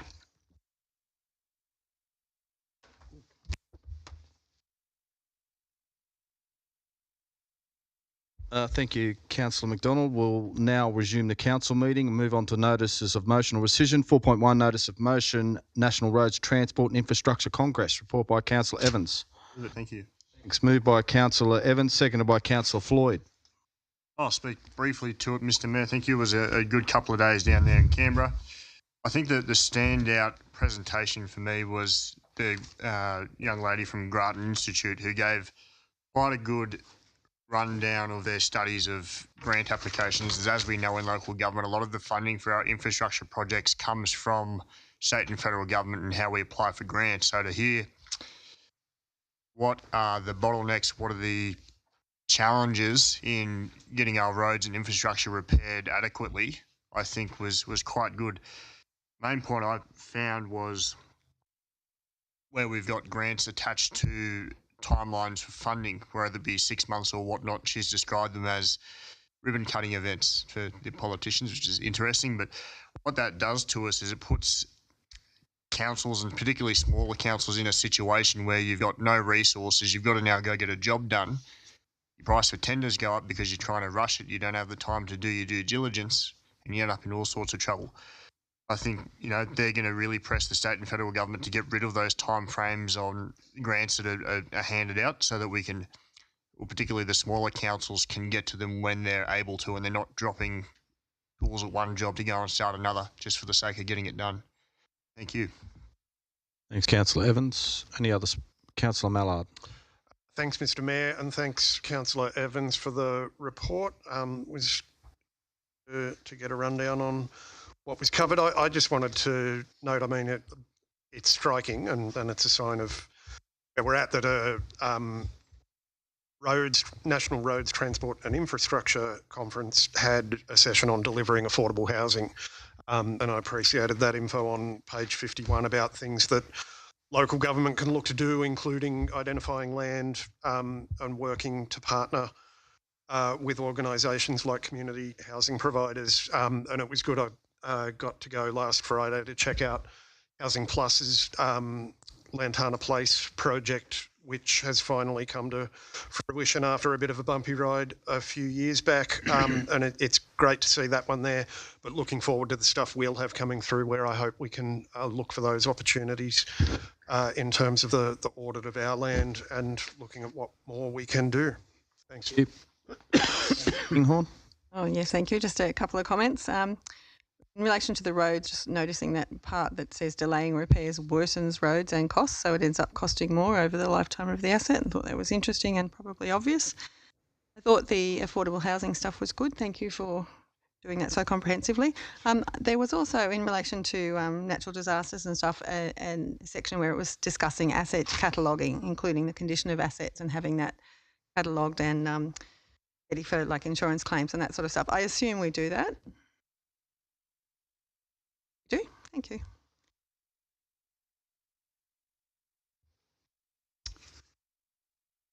Is that all? Thank you. I just got one more question, sorry, Mr. Mayor, to the Director.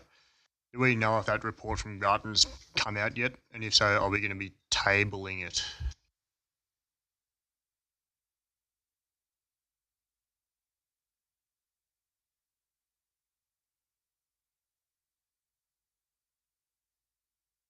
Yes, thank you. It hasn't come out to my knowledge as yet, but as soon as it does, I'm certainly intend to circulate it amongst all councillors. Councillor Duffy. Thank you, Mr. Mayor. As Natasha pointed out at the actual conference, the report wasn't out, and as I mentioned in the previous chamber, in this chamber before, she'll be addressing the LGSA, the New South Wales LGA conference, and that's the time we expect it to be out, which is only in about another week or so. So she'll have a lot better handle on what she's got to say, but we also have to be aware of the political influences going around. Thank you. Put the motion. All in favour? Against? Carried. Item 4.2 is notice of motion establishing a parkour park in Orange and Mulder Park. Moved by Councillor Greenhalgh. Happy to move it. Got it.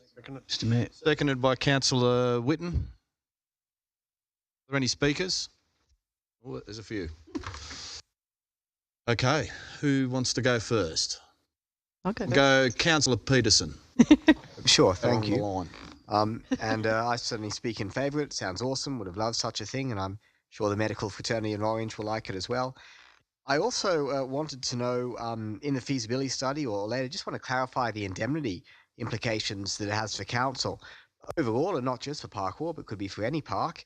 If council builds play equipment or other equipment and it's maintained well and people injure themselves on that equipment, is there any liability for council? Mr. Maunder. I reckon you should sit up there.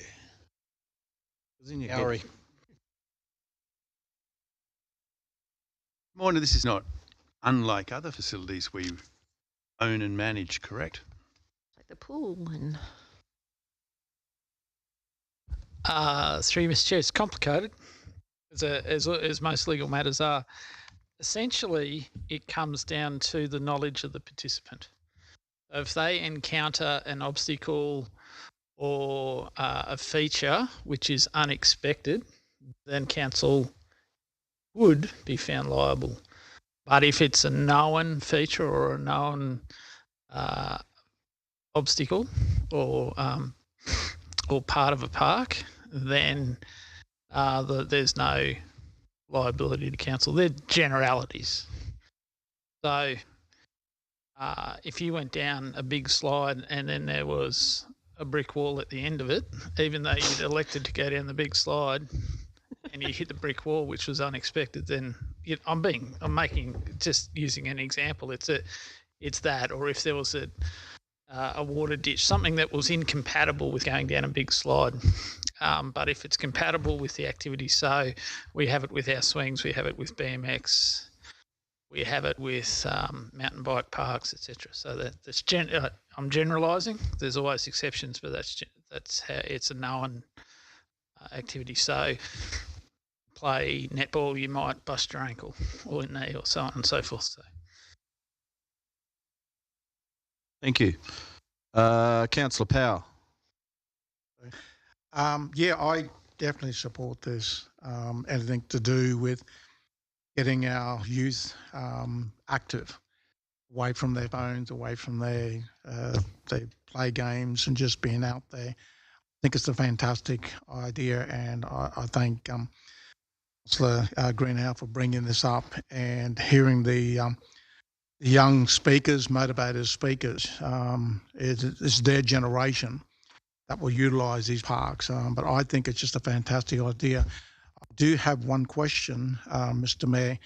So, are we talking about the where the netball is, the netball park there, or is it we talking about over the creek, directly opposite where the park is now, the skate park?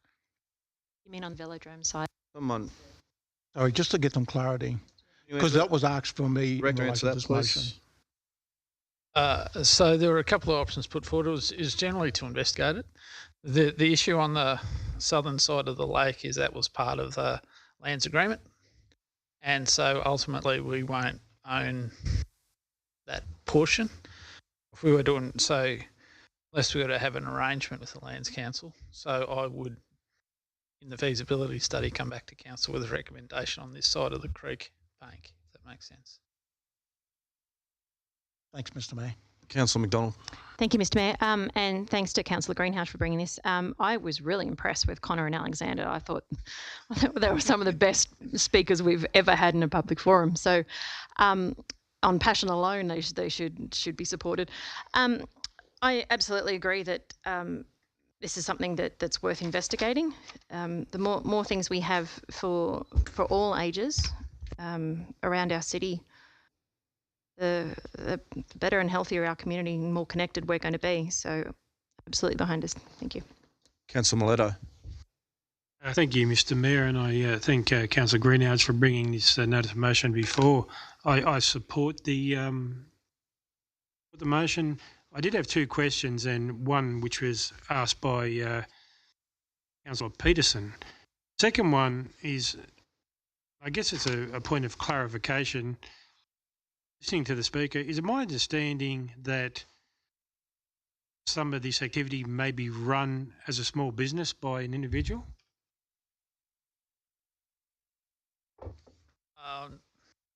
Mr. Chair, I'm not sure I understand the question. I think the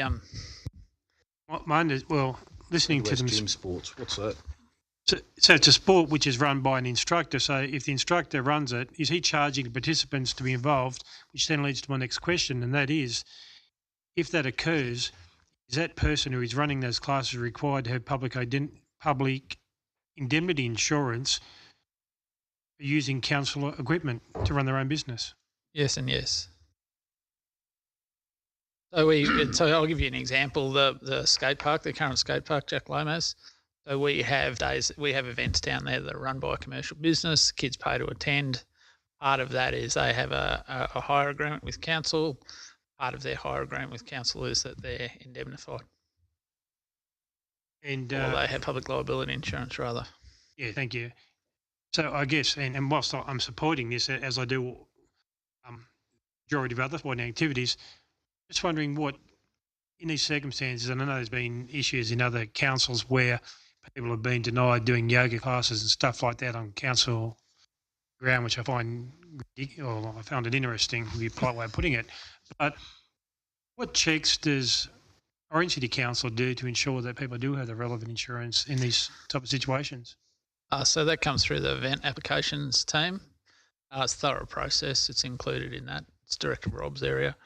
But it's so that's we check all the insurances and the requirements that they're able to conduct those events. We build lots of facilities, obviously, and then they're used for a range of activities. So it wouldn't that park could be used by the public at any time. If a commercial operator wanted to utilise it for the purposes of an event or teaching, then different rules apply. So the two different users, I think the two gentlemen tonight were just expressing their passion for the sport rather than it being built for their purposes, if that makes sense. Yes, thank you for clarifying. Councillor Duffy.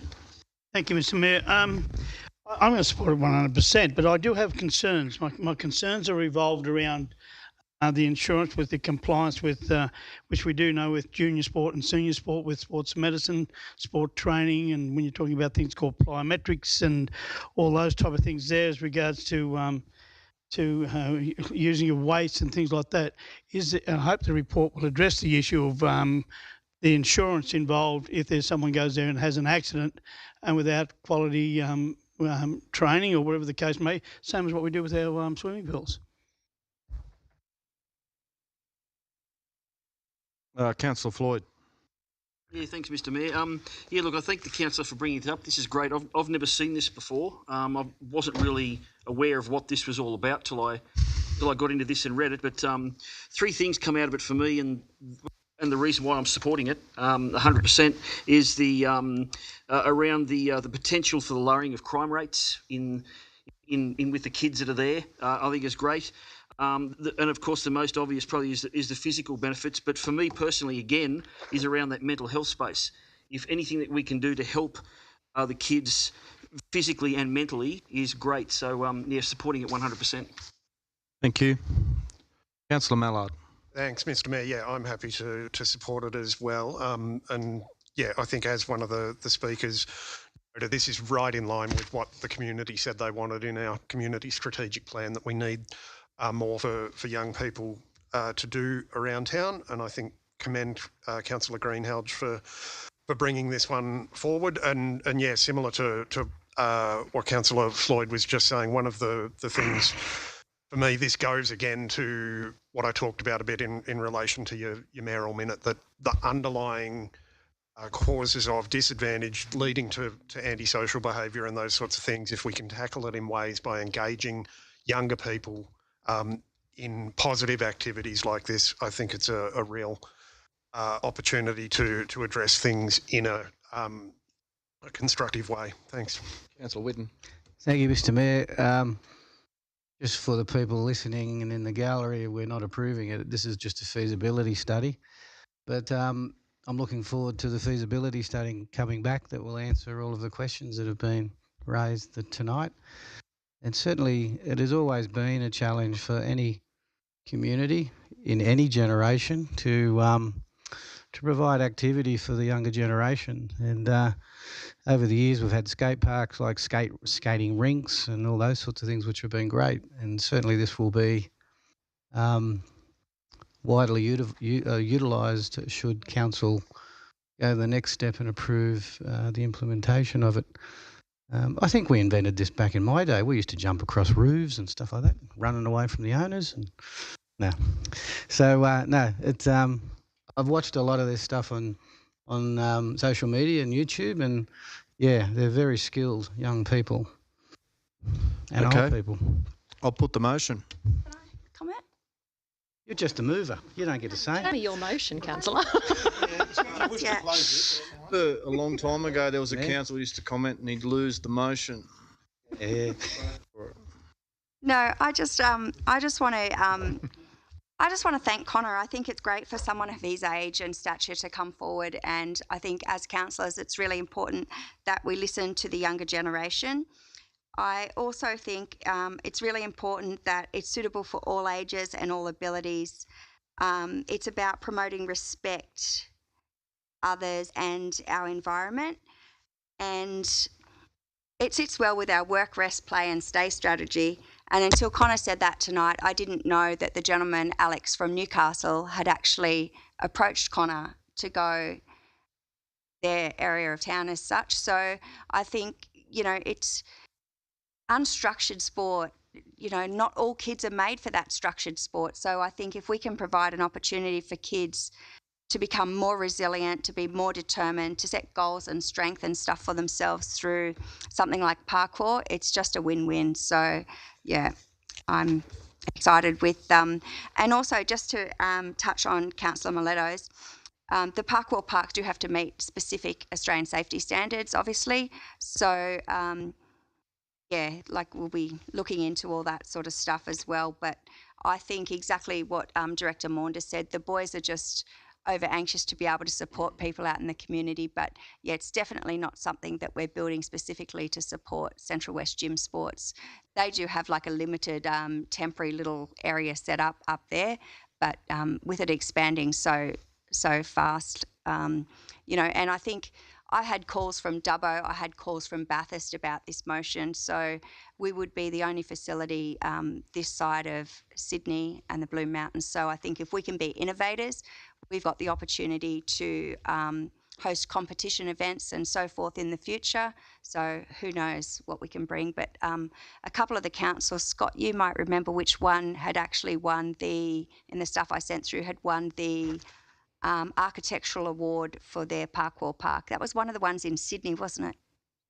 Yeah, I think, yeah, it was one of the ones in Sydney. But yeah, I'm definitely going to check some of them out while I'm out and about now. It's got me interested. So thank you. Thank you. I'll put the motion. All in favour? Unanimous. I'll move on to general reports. 5.1 is Cook Park, Avery. Mr. Mayor, can I move that we deal with the two parts of the recommendation in seriatim? Over seconder? Yeah, I'll support that. All those in favour? Against? Carried. Mr. Chair, I'd like to move the dot point one that the Avery of Cook Park be retained and further consultation with the bird community and interested persons occur at the site. I'll second that. Mr. Oh, hang on. That's not printed, is it? Yeah, are we adding to number one? Is that what you just did? I'm adding to number one that the further consultation occur with the bird committees of Orange, and it may include a visit from councillors to have a look at other sites. I'll second that. I don't understand. Now, Other sites in New Zealand? My reason being is that our community spoke before and they said they want it retained. It's very historical to the area, and the bird committee want it retained, but they want it revamped. No, sorry, Mister. I'm just trying to get the wording of the rest. So we're just form and location. Have you got the wording? The Avery of Cook Park be retained, and further consultation, the bird committees of Orange, and the general public. Thank you. Now, as I said before, the general public want it kept at the Cook Park, and they also want it revamped, and so does the bird committee. So I think we just need not to. When I read this and I read the 1.1 and 2.2, you get the impression that okay, we're going to build another one up the road if we get some funding, and then we'll take the one out of Cook Park in a few years' time. And that to me is that's what I've been rung and told, that hang on, we can read through this and let's see what's going on. Now, whether it's true or not, I don't know. But the thing, as far as I'm concerned, is we look at the Avery, and the general public wants it revamped, and the committees wants it revamped as well. The bird committees. Councillor Miletto. Thank you.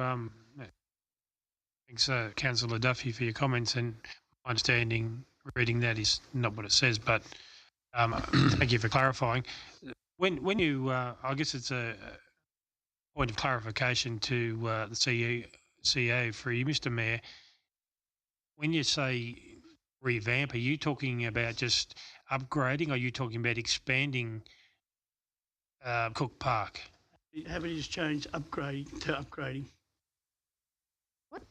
Well, if the second is happy. I'm confused. We haven't got those words in there. Yeah, that's what at the moment. So just revamp to upgrade. Mr. Chair, we have number one says. Second one.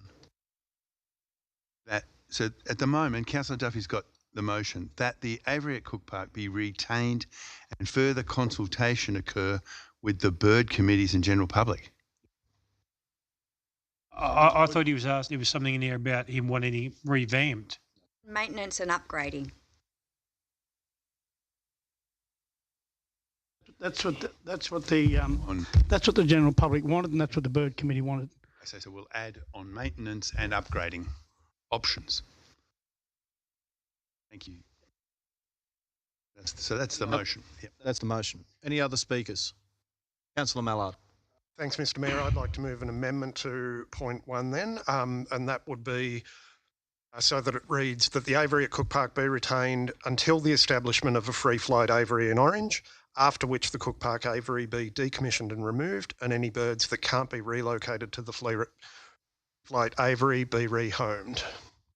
Happy to second that motion. I'll speak to that. Second that. Righto. We'll do the Amendment. Amendment. That's the amendment. So number one? Number one. And you're going to talk about that Thanks. amendment first. And if I can speak I'll just let Councillor Mallard speak first. Thanks, Mr. Mayor. Yeah, look, the general public didn't speak. Yes, we had a crowd turnout for a meeting.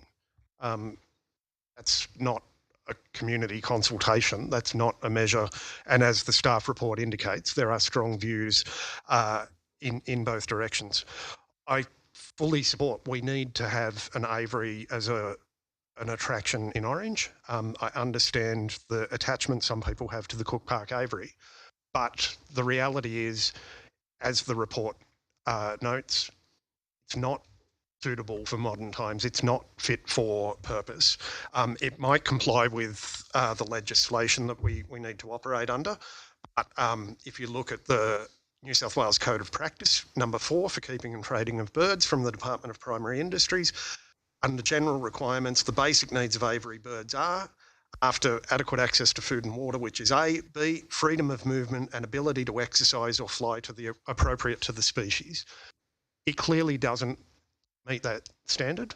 For the small birds, it's fine, but to say that it's right or meets animal welfare standards to have large birds that are basically just stuck there clinging to the side of a metal cage for all of their lives, can't agree with that, and it's inconsistent with that code of practice. A free flight aviary would be a really great attraction. It would provide the positive experiences that people already derive from the existing aviary, but it would do it with better animal welfare outcomes and with a whole bunch of additional opportunities to be able to actually interact and engage with the birds who've been hand-reared and who can be hand-fed. So it addresses the need to continue having an aviary in Orange. So I'm saying Cook Park Aviary doesn't get removed until we get to a point that we've got the money, we've built a free flight aviary.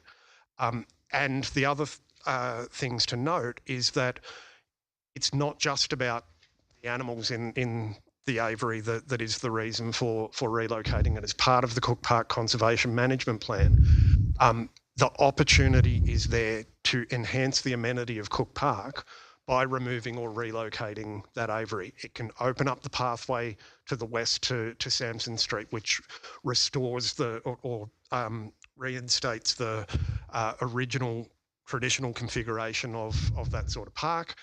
It makes for a better experience. It also allows the staff to be able to work towards a Samson Street entrance for bringing service vehicles in, and to stop having to use the Summer Street entrance. There are a whole range of concrete reasons that were spelled out in the Cook Park Conservation Management Plan for why it would be better for that aviary not to be where it is, as well as a whole bunch of other changes to the configuration of buildings around the park. So, I think, it's an opportunity for a win-win here. We can have a great aviary. I can remember about 15 years ago when Western Plains Zoo had a free flight aviary, going and experiencing that.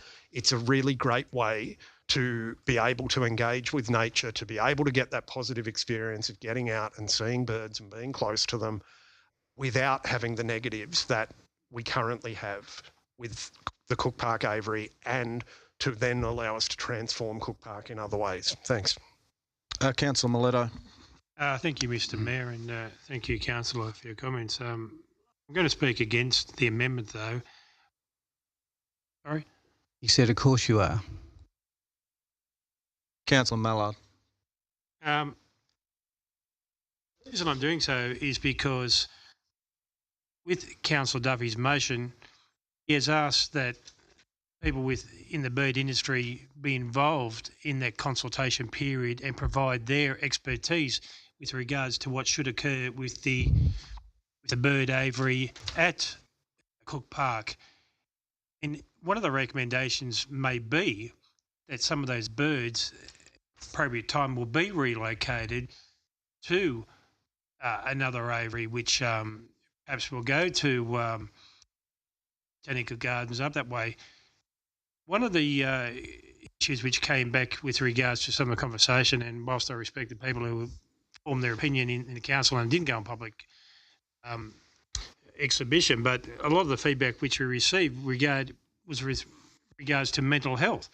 And a lot of the elderly people or our senior people who have grown up in this community, who live in places like Wantama or Bing Street or places like that, who enjoy a stroll across to Cook Park, and that's their form of relaxation. It's also a form of mental health. Not everybody has a capacity to go to the Botanical Gardens, and a lot of the visitors who frequent this city, make an effort to visit Cook Park. So whilst the current aviary may not fit the purpose of all birds, that's not to say that those birds are going to remain there. They may be relocated to another environment which is going to be built should council decide to go that way. So I think when I look at both recommendations, and we're only looking at the first one at this point of time, there may be the opportunity to have two bird aviaries for different people to enjoy. And,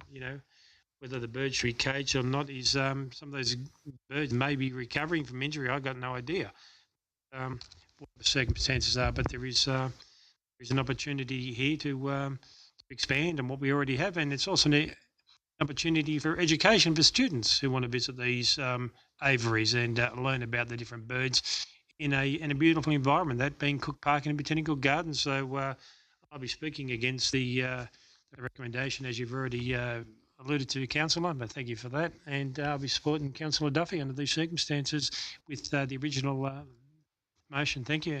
Councillor Whitten. Thank you, Mr Mayor. I'll be speaking against the amendment for the simple reason, in the executive summary, it states this. And we recall we had a meeting about this before where the community wholeheartedly said they did not want any changes, irrespective of what a report on Cook Park said. The community said that they did not want the aviary removed. And it says in the executive summary, this report follows a resolution of council to investigate the construction of a bird aviary at Cook Park. It does not mention anything about re-engineering a recommendation to put in there that, oh, let's build one in Orange Botanical Gardens.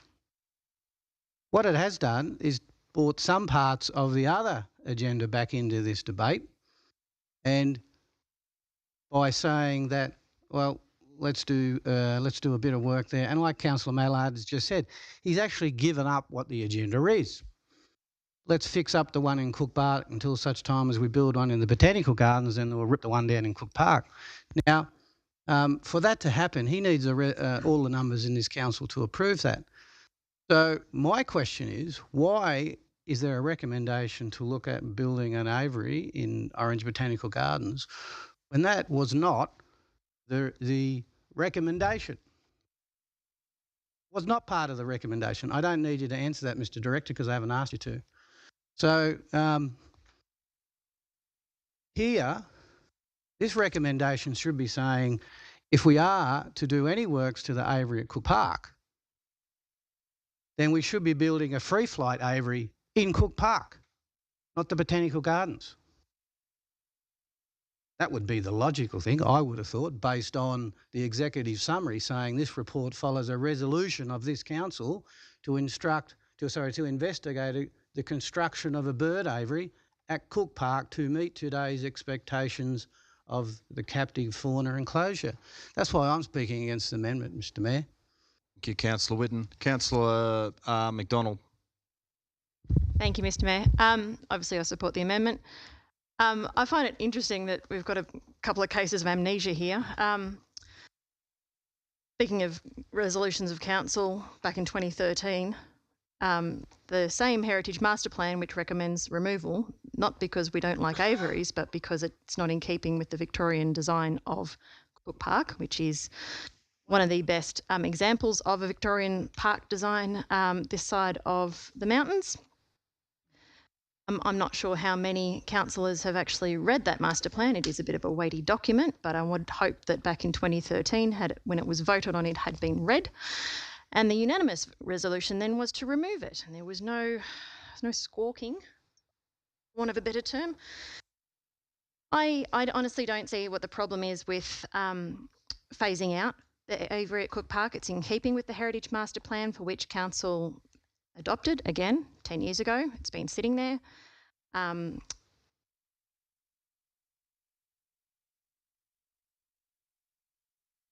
just think it just makes sense. Phase one out, and we're not saying get rid of them now. There are bird species in the current Cook Park aviary which actually cannot go into a free flight aviary. The cockatoos, for example, will no doubt want to have a munch on little Johnny's fingers. So there are bird species that cannot go into a free flight aviary. Some of those are in the current aviary. My concern with just leaving the aviary as it is and retaining it or upgrading is that, yes, it's been there for 90 years, but it's not a heritage item at the park. So by having a free flight aviary, it's best practice is, if there is such a thing as best practice for caged animals. It'd be a great asset, not in Cook Park, because obviously if you read the staff report doing a free flight aviary in Cook Park, I don't even know that we'll get past heritage, would it, Director? Oh, thank you. I did ask you that question, by the way. Thank you. So for that purpose, I think it just makes sense to phase out the aviary at Cook Park, but only once if we have a free flight aviary elsewhere. Makes sense. Councillor Floyd. Yeah, Mr. Mayor, could I just get a point of clarification? To my knowledge, all or a lot of the birds in that aviary there actually have their wings clipped and can't fully fly anyway. Is that the case? Mr. Chair, some do, some don't. The smaller species don't, so they can fly around in there. And if we were to build a bigger enclosure for a lot of these birds up in another location, would a lot of the larger birds, for example, still need to have their wings clipped, because that sort of negates the call for a large free flight cage for larger species of birds? Fair enough for the smaller ones, but larger cockatoos, they will have their wings clipped? We wouldn't, through you, Mr. Chair, we wouldn't have cockatoos in a free flight aviary because of the danger to the public, because of the interaction. Yeah, or larger. So you would have to select the species that was appropriate for such a facility, and they would be enabled. They wouldn't be able to fly freely. You wouldn't put a bird. You wouldn't put an eagle in there, for example. It would be appropriate to the scale and the size, such that the bird could move freely within the whatever space it was. Any other speakers? There being no other speakers, I'll put the amendment. All those in favour? Against? The amendment becomes the motion. Sorry, the amendment is lost. Sorry. I'll put the motion. All those in favour? Against? The amendment, keep on thinking the amendment. The motion is carried. So we'll move on to item number 2, which... I move it be noted, Mr. Mayor. Thank you, Councillor Whitten. Over seconder. Councillor Floyd. Councillor Mallard. I'll move an amendment to reinstate the language of point 2. That Direct negative, isn't it? Can't you just vote against it? Sorry, can I just get a bit of clarification? Can everyone just stop talking for a second? Just give me 2 seconds. Your amendment. I'd argue it's not a direct negative, because noting just means we're going to, as I understand it, note the report and nothing will happen. I'm wanting to move that we put a resolution that council actively begins work to develop plans and seek grants for the establishment of a free flight aviary. I think Councillor Whitten, Chair, needs to be asked whether, by noting, do you mean you want 2 to be activated? Noting means that it's just... Noting, okay. In that case, then the amendment actually wants it to be activated. That's a proper amendment. Okay. So did Councillor Whitten have a seconder? Yeah, Councillor Floyd. Okay. Let's go. Amendment. As written, I believe. I need a seconder. I think Councillor Evans is his second. Evans. Thanks. Yep. All right. Happy to speak to it. Yeah, as I said, I think this is would be an added attraction, particularly to the Orange Botanic Gardens. I think it'd be an experience that's appropriate to that area and that would really enrich things for the future of the community. So yeah, I would like to see us. I'm not expecting that we're going to, have shovels in the ground next week or anything. This is another project on the list of projects with the Parkour Park for us to explore. What can we do? Where could we get the money from? How could we make it happen? And I think it's worth putting another one on the agenda. Thanks. Any other speakers? Thank you, Mr. Mayor. I agree with Councillor Miletto's comments on the last motion. I think Volcano Lost Stores, I think we can have both here. We've got a little one in town that people can access easily, and then I had the pleasure of my time in New Zealand visiting a free flight aviary, and I thought it was quite a good experience. You see the little ones running around on the ground, a couple of the big ones nesting. I think it's, as Councillor Mallard said, another feather in our cap of experiences we can offer in our town, and what better place than the Botanic Gardens. Thank you. Any other speakers? Councillor Whitten. I'll speak against the amendment, Mr. Mayor. I think part of the reason, if I recall, from the those in the community who are bird people, part of the problem was that we couldn't resource looking after the one in Cook Park. We're going to build another one. How are we going to resource looking after it? So that's the reason I suggest we just note it until such time as we fix the one in Cook Park and we're able to look after it to a standard it needs to be looked after too. Having two in town only compounds the problem. Councillor Maletta. I hope Councillor Mallard's sitting down because I'm going to support his motion here. If it's okay with you, Councillor. The reason I do is because I think it does have a lot of merit. I was had the opportunity to go to Cook Park and listen to the council staff speak about the aviary there and this item, and I was support of the direction which they were putting forward. And I take on board Councillor Witten's comments about perhaps not being able to maintain it. One thing I do know about Orange Botanical Gardens is that they're a very enthusiastic bunch of volunteers up there. No doubt in the world, should this be built up there, that those volunteers embrace the opportunity not only to maintain it, but to learn about it and pass on the knowledge which they may learn to students which may want to go up there and view such a an aviary. But also what we do have, and we've done in the past, is give another opportunity for the walkers and the people who want to exercise up there to look at something different and to learn about birds in a protected, safe environment. We're also having funerals up there as well, and sometimes people who go to those type of things just want some quiet time, and it's maybe an opportunity to go and look at the birds and reflect the loved ones or the people they've lost. So I'm in support of the recommendation, Councillor Mallard, much to your shock, but thank you. Councillor Duffy. Thank you, Mr. Mayor. I'm going to support the motion of Councillor Witten. This has just come out of the blue as regards, so far as I'm concerned. I made the inference before that a number of people just said, hey, this is what their long-term goal is, so we can close it down later on. There's been no community consultation whether we need another aviary up at Botanical Gardens. There's been no community consultation with the bird aviary people whatsoever, and this is the same thing going away and getting a grant where we haven't had any discussion with the general public. That to me is wrong. I would say, number one, how about we fix our own first problem first, which is the aviary in Cook Park, and then you can talk about something else. But I also do believe that we should be putting a lot more time into other projects that we need funding for, as regards to, we spoke about an extra swimming pool and all those type of things in the town, and a lot of other programs within the city that need. We're crying out loud to get funding for the Southern Feeder Road. We're crying out loud to get other works done around the city. I think we've got better things to do than chase up another aviary when we're still trying to fix up the one up at Cook Park. You want it, not the people want it. Ones we're supposed to listen to, not to our political. Councillor Peterson.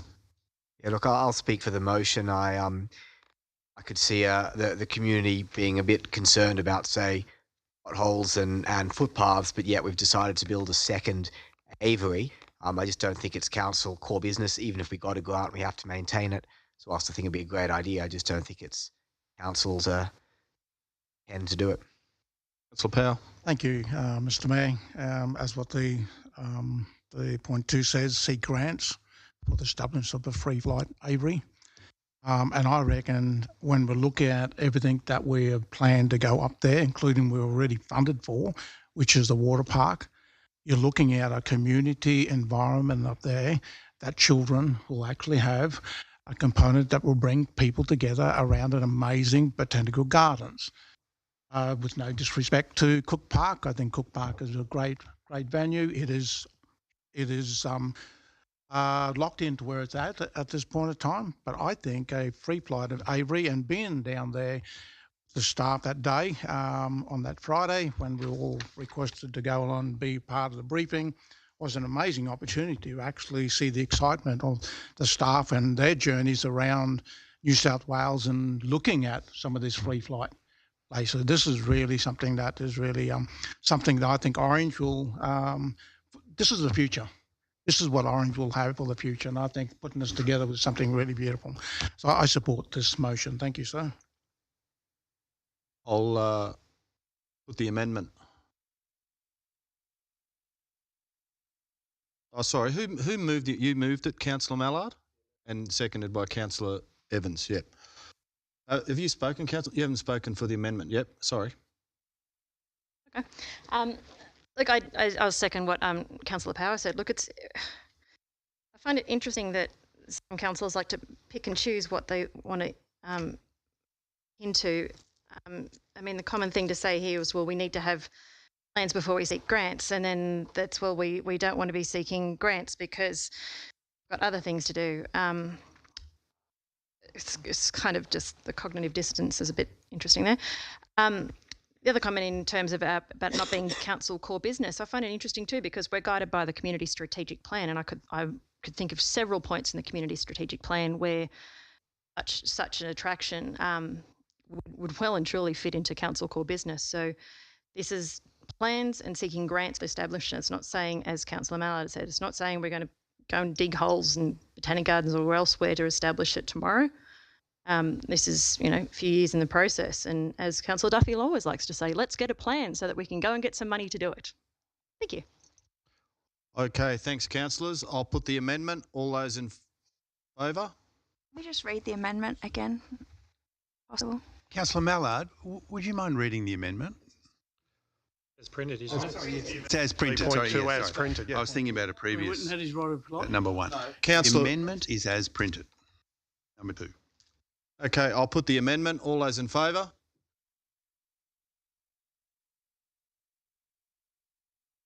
Against? 6. Oh, lucky me. That's great. To vote Against it. against the amendment. Yep. Lost. And the motion becomes Councillor Witten's for noting. I'll put the motion. All those in favour? Against? Sorry? Against. Motion is for noting. No, yeah, sorry. Yeah. So all those in favour for noting? Against? Thank you. 5.2, which is Christmas, New Year's recess. I have a mover. Move that, Mr Mayor. By Councillor Witten, seconded by Councillor Floyd. Any speakers? There being no speak. Oh, Councillor Kinghorn. I just would like, with point 2, I'd just like an example of something that matter that can't be delegated, or in circumstances where it's unreasonable to defer consideration of a matter. What sort of a planning matter would that apply to? Because I don't think there'd be many things where it would be unreasonable to defer consideration. Can somebody give me an example, please? Thanks, Councillor. Help me out, Mark. Let's use our memories to think of one that we've done in the past.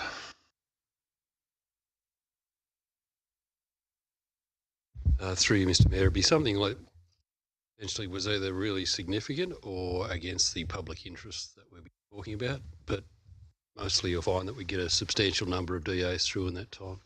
Like our standard ones that you'll see come through council, we generally put through that committee, and so it doesn't. I've like ones like we had Summer Centre or the Myer development, bigger ones like that. I can generally working over. Think of a specific example from some years ago, and maybe Councillor Witten might remember it, when a DA was required to satisfy a contract of some sort. Generally what happens is that because council's on recess and we don't have court, we don't have chamber. Yeah, that's right. There's windows when DAs have to be approved. So if it would be a normal DA that would have to come before council, then those with delegated authority by this chamber, be the chair, the CEO and the mayor, act on behalf of council to approve any of those DAs. So if there's a 40-day window or any emergencies where DAs are going to be An example of an emergency DA that I'm curious about. I mean, the others, I think that it's not really up to us to be concerned if something's got a 40-day window. They should have put their application in earlier. Yeah, my memory serves me. There was a contract one we had once. Yeah, and I think there's been there was a few over the grant one we years. had Yeah, once. yeah. Okay. Any other speakers? I'll put the motion. All in favour? Against? Unanimous. Move on to item 5.3, Christmas and New Year's events. I have a mover. Happy to move the recommendation. Moved by Councillor Mallard, seconded by Councillor Peterson. Any speakers? Question, Mr. Mayor. Just in relation to the installation of the Christmas tree, or not the installation, but just wondering if the tree's incurred any additional costs since being in storage, or from its initial usage, any damages has occurred, any additional costs to the tree? Director for Christmas Trees, Director Rob, I believe.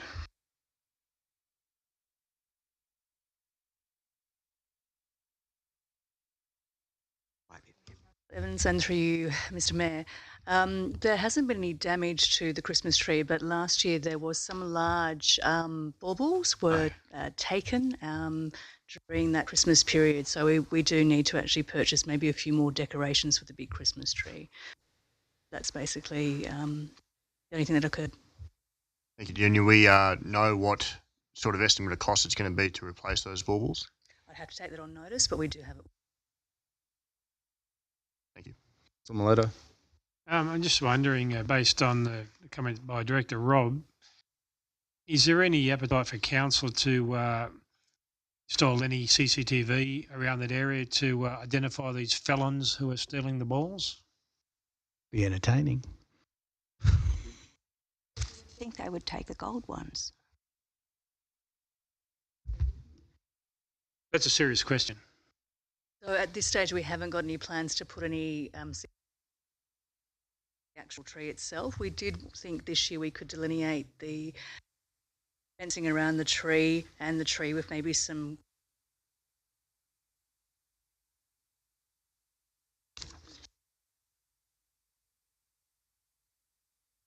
Director Maunda where they are on the map. Thank you. Any other speakers? Being no other speakers, I'll put the motion. All in favour? Against? Carried. I'll move on to light item 5.4, Lord's Place reinstatement. That the report be noted, council staff implement the existing resolution of council. Is there a seconder? Can I just clarify? Chair. Councillor Floyd has seconded it. Thank you, Mr. Chairman. I'm just going to speak briefly to start with, and I'll listen to the debate. But there was no rescission motion on the motion that was in at Lord's Place. But the motion has already been acted upon. There cannot be any changes made to it. The discussion's already had with the business houses there. Come back that says that they want it done over resoundingly over the 3 Sundays, whatever days they are, and it's also the consultation's been done and the information was provided to us of what the costs were as regards to that, and any costs involved in it in dismantling it we budgeted for because we were told it was a trial to start with. So, any others? Did you want to say something? Can I? I'm slightly confused, Mr. Chair, about which original motion Councillor Duffy's referring to. Are you referring to the motion of reinstatement? The Councillor Witten's one? Yes. Yeah. Because I'll tell you why this report has come. It's because we were instructed to bring a report back, and we're doing that with detail before we went to reinstatement. Okay, thank you. You're asking us to enact the motion, whereas we've brought back a report. Amendment. With some, yeah, okay. Can I slightly ask? confused. Can I just get a clarification on that? So is Councillor Duffy's motion I'm really confused because this is following the motion. So is Councillor Duffy saying, how is, I don't know what, yeah, okay, so he's noting it, but what? The resolution of for full reinstatement will. Okay, but as was made clear at that meeting, full reinstatement is actually not possible because we've changed water mains, sewer mains, tree pits. It was made clear by council staff then that full reinstatement was actually not possible, but I'm really just not entirely sure what.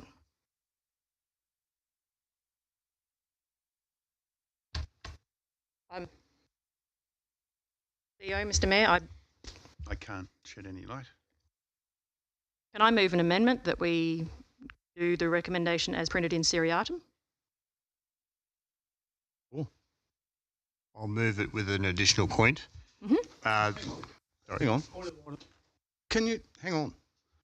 The amendment is that you deal with them in seriata. You can't then add a point. Oh, fair enough. Seriatim. So just point of clarification, Mr. Mayor, because I would have liked to have added something too. So what is the process? It would be four shadows, wouldn't it? That's amendments. And Well, if you deal with them in seriatim, then you can add your. You can add them. Can I have a seconder? Can I have a seconder for the amendment? Councillor Peterson. Okay, can we have some speakers? Does anyone want to speak? Yep. Yeah, sorry. Can I just speak to the amendment? Yep. So what I'm proposing essentially is that white noise out of my head, that we go one at a time through the printed recommendations in the paper on page 4, yes. I do believe that there may be a few foreshadowed amendments along those lines, but that is. Councillor Duffy. Yeah, thank you, Mr. Mayor. I'd just like to inform the chamber that the motion that was Councillor Whitten moved, that I seconded, has been acted upon and cannot be adjusted. Councillor, could you hear that? Sorry. It's a legal issue. I don't want to sort of indicate that we need to take it any further. It was the same legal issue when we actually moved the resolution to put a Ford's Place into place, where it was acted upon the very next morning with the street blockades done. That meant we couldn't put in a rescission motion. There was no rescission motion came with this, or the staff were asked to do certain things, and they've done that. Negotiate with the people in the thing. So the resolution stands, and you cannot bury it for 3 months. So let's discuss getting on with the job and what the resolution originally says. You're talking about a legal matter here. Just point of clarification through you, Mr. Mayor, to the CEO.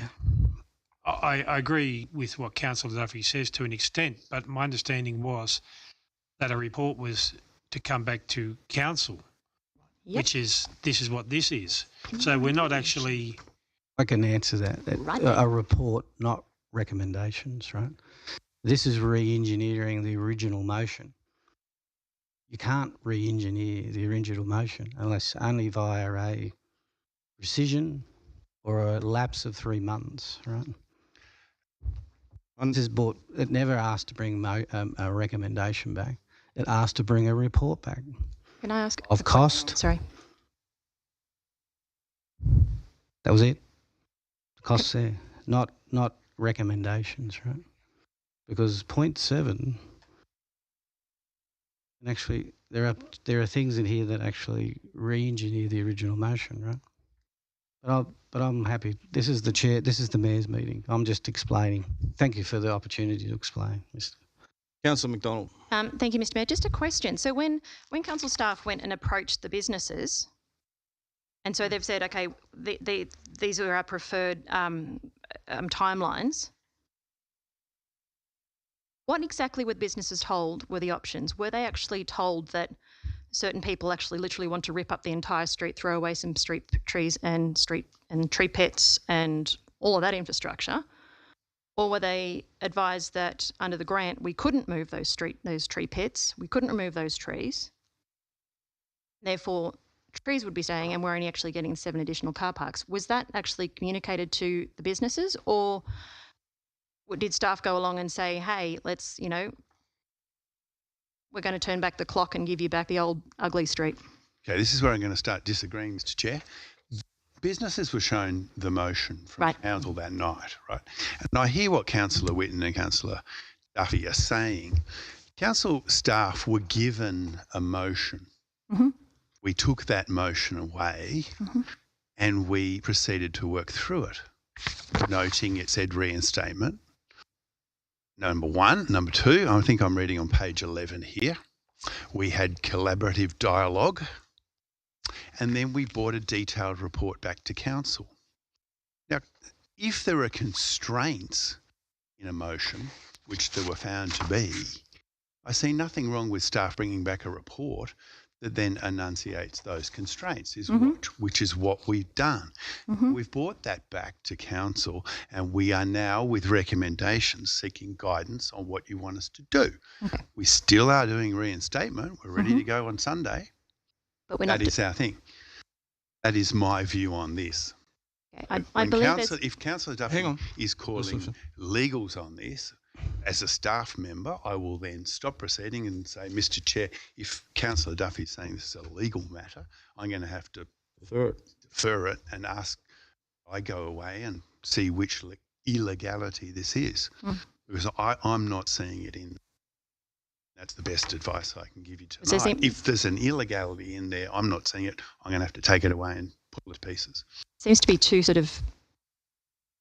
One camp seems to think that it's going to be completely ripped up, and the other is what's actually possible, which has been made clear both on that night at that meeting and also in writing here. And I'm pretty sure that if businesses had been told that the entire street was going to be ripped up, those tree pits removed and all that, and the closure that would require of that street, I'm pretty sure the answers to that schedule would be very different. Should we defer this and seek legal advice, Mr. CEO? Really what I'm saying is that staff have come back, as we were asked to under point 4 on page 11, and we're doing it in a 2-step process. We're ready to go. We could do items, we could do a lot of these things and get cracking on Sunday. I think that was the guidance we were looking for. If there's further work you want us to do on other matters, we can continue to do that. That's where I thought we might go tonight. Since we're in a, we are enunciating constraints. Since we're in a general chat, Mr. Mayor. Yes. May I have am I able to speak? Yes, you I'm are. not speaking for or against anything. So the whole consensus around the reinstatement was to do with parking. I personally, I concur with Councillor Duffy on precedence, right? But, right, I don't have a problem with bins staying, large pots staying, like those sorts of things are neither here nor there. The whole precedence was about parking, bringing back the parking, right? And we're only from that going to get an additional, out of the 23 we lost, 7. So if I could be, to help this go along a bit, would I be able to ask through the CEO, Mr. Greenham, if he wouldn't mind, Mr. Greenham, are you there? Oh, you're down there. You snuck off. I'm waiting for you. Why can't we get more parking spots? Is that if that's what I'm seeing here, right? That we can't. What's because it was only a trial. We're going to reverse it back. So, but I'll let you speak. Sorry. So the reason for bringing a report back was essentially there was some constraints in there. And one of those constraints, which was the first point I wanted clarified, was that while the trees weren't mentioned in the original motion, they do form part of the acquittal of the grant, and I wanted that clarified so that I can move forward with the reinstatement plan. If the original motion stands, then it without mention of the trees, probably discusses removing of those trees. Create 20 car parks. The original motion talks to 20 car parks. That would create an additional cost, which I need to inform council of. I haven't considered those costs. I'd also have to write to the funding authority and see what the implications of that would be. That's what I want to know. That's where I've been trying to get to. But thank you. Speak into the microphone. So the tree, the ability for us to get back these parking spots sits with those trees that we've got funding for. Is that a fair comment? That's correct. As we mentioned in the body of the report, we removed 8 trees. We planted an additional 22 trees in that street, and that's what's taking up most of the car parks, not the dining decks. Hang on. So our letter would be to the funding grant. Well, if we need to, if it's the will of council, right? That this thing's got to go back to the way 23 parking spots, or give or take a couple. You would need to find out off the funding grant people if that's allowable. Is that what we're saying? Removal of the trees is allowable without having to return any monies, yes. Okay. I need guidance on that from the funding authority. Councillor Mulder. Can I ask what that funding was? It's $500,000 for the Streets as Shared Spaces program. Councillor Duffy. Just as a point of clarification, Mr. Mayor, we had the discussion in the chamber as regards to what was to happen, and it was Crema was to stay with an adjustment, as Councillor Miletto pointed out, and Nimrod was to stay. Now, whether Nimrod wants it to go or stay is not an issue.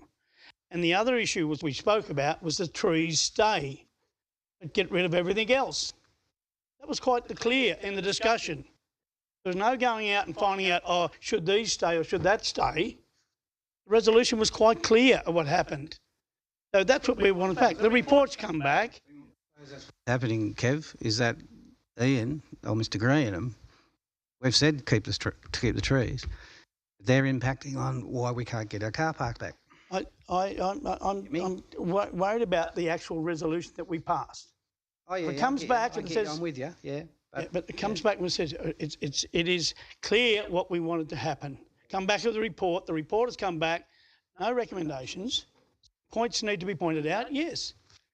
But to come back to the report and hang on, we're going to keep these bike pods and all these sort of things. Sorry, the resolution said we were quite clear in our discussion of what we actually wanted to happen. Crema stayed with an adjustment with the umbrella, whatever you want to call it, and the pot stayed there to protect whatever the situation was in Colvin Lane, and across the road Nimrod stayed. Now I do know that Nimrod approached me and said, hey, I want to get rid of it.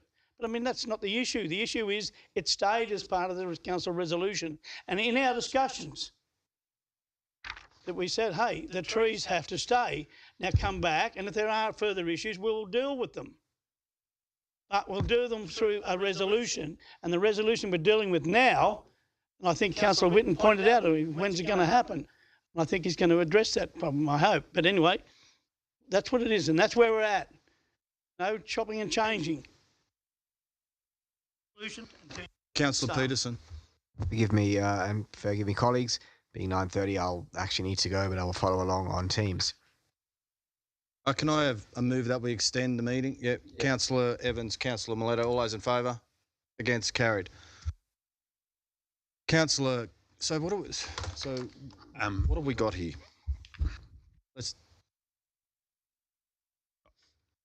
So we have motion, Councillor Duffy to note and implement the previous motion. Adopted resolution. We have an amendment to deal with seriata. Deal with 1 to 9 as printed in seriata, and we have a foreshadowed amendment in some form to add something. Yeah, but that's later. Councillor Evans. Point of order, Mr. Chairman. There's a legality involved here. is that we have to deal with the motion that is on the books. There was no rescission motion, and the council staff have done a good job in reporting back to us. No recommendations, sorry, we don't accept those. As Councillor Whitten said, we have to move off what the resolution says. The discussion was in the chamber of what we wanted kept and what was to go away. It's quite clear. Go any further away is in breach of the Local Government Act. I'll go down that pathway. Mr. Chair, I would disagree, and I'm slightly confused because you are discussing that. You did mention that trees were discussed. Mr. Greenham is coming back with a report, having noted that discussion with some recommendations to get on with it, but also telling you there's a constraint around the number of car parks that can be provided because of the tree constraint, which you admit was discussed. And at that point, I'm confused, and it was made don't that we had to keep the trees. how we unwind this. To give the funding back. We To discussed it on the clarify, night. I haven't sought to change the motion. So both Kremer and Nimrod's are keeping their dining decks. We've spoken with them directly. We've also got them to confirm that in writing. So I do know there was some conjecture there at one stage from Nimrod's, but he's quite happy to keep it there for the time being. It's Councillor Duffy, through you, Mr. Mayor. I can see an issue here, right? For the simple reason about trees. Bear with me for 1 second. So, if we were, Mr. Mayor, through you to the CEO and to Mr. Greenham, look, I want this fixed for these businesses, like tomorrow, right? So if we were to get going with these works, like starting this Sunday, allow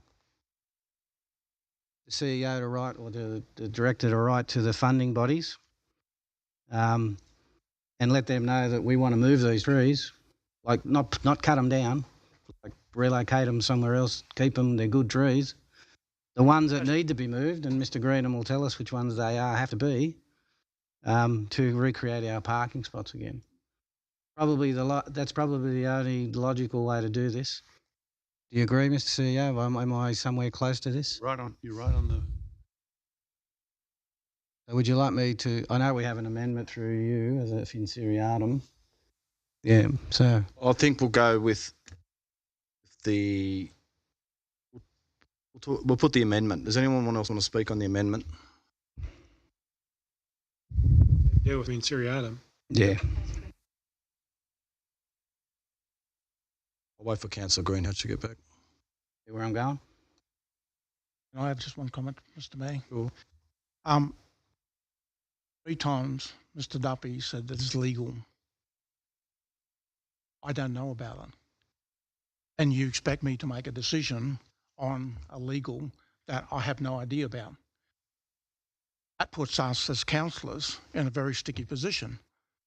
Because if he's saying legal, and we have no idea what this legal thing is, we have then been put over barrel, Mr. Mayor.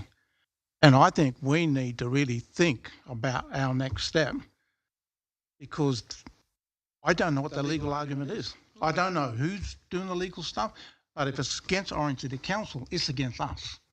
We are the decision makers, and sorry, I'm preaching to the converted here. I really feel concerned that Mr. Councillor Duffy has mentioned 3 times legal. Why are we doing legal? That rings in my ear as far as the director, as far as a councillor. Okay, I need documentation on what the heck's going on here, because this decision here will put us in jeopardy. Put us in jeopardy.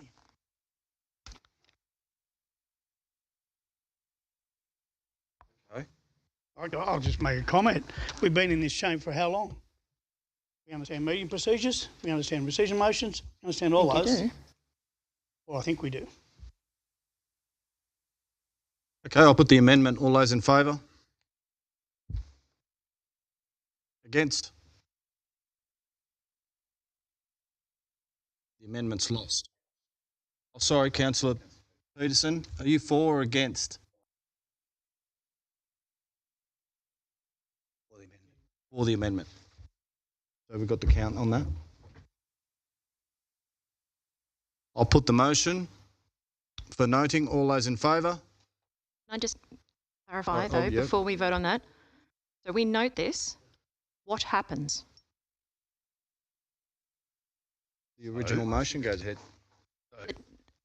The way I read this, if we note this and we follow this, the original motion, we just go around the roundabout again. And that is my Because reading too. staff have followed the motion. My reading too. I think this is. I think there needs to be an amendment to the I think it's motion absurd. that we get advice or I'm happy to something second else. that. Defer it to the next meeting and get advice. Come back with a The report. shadow amendment.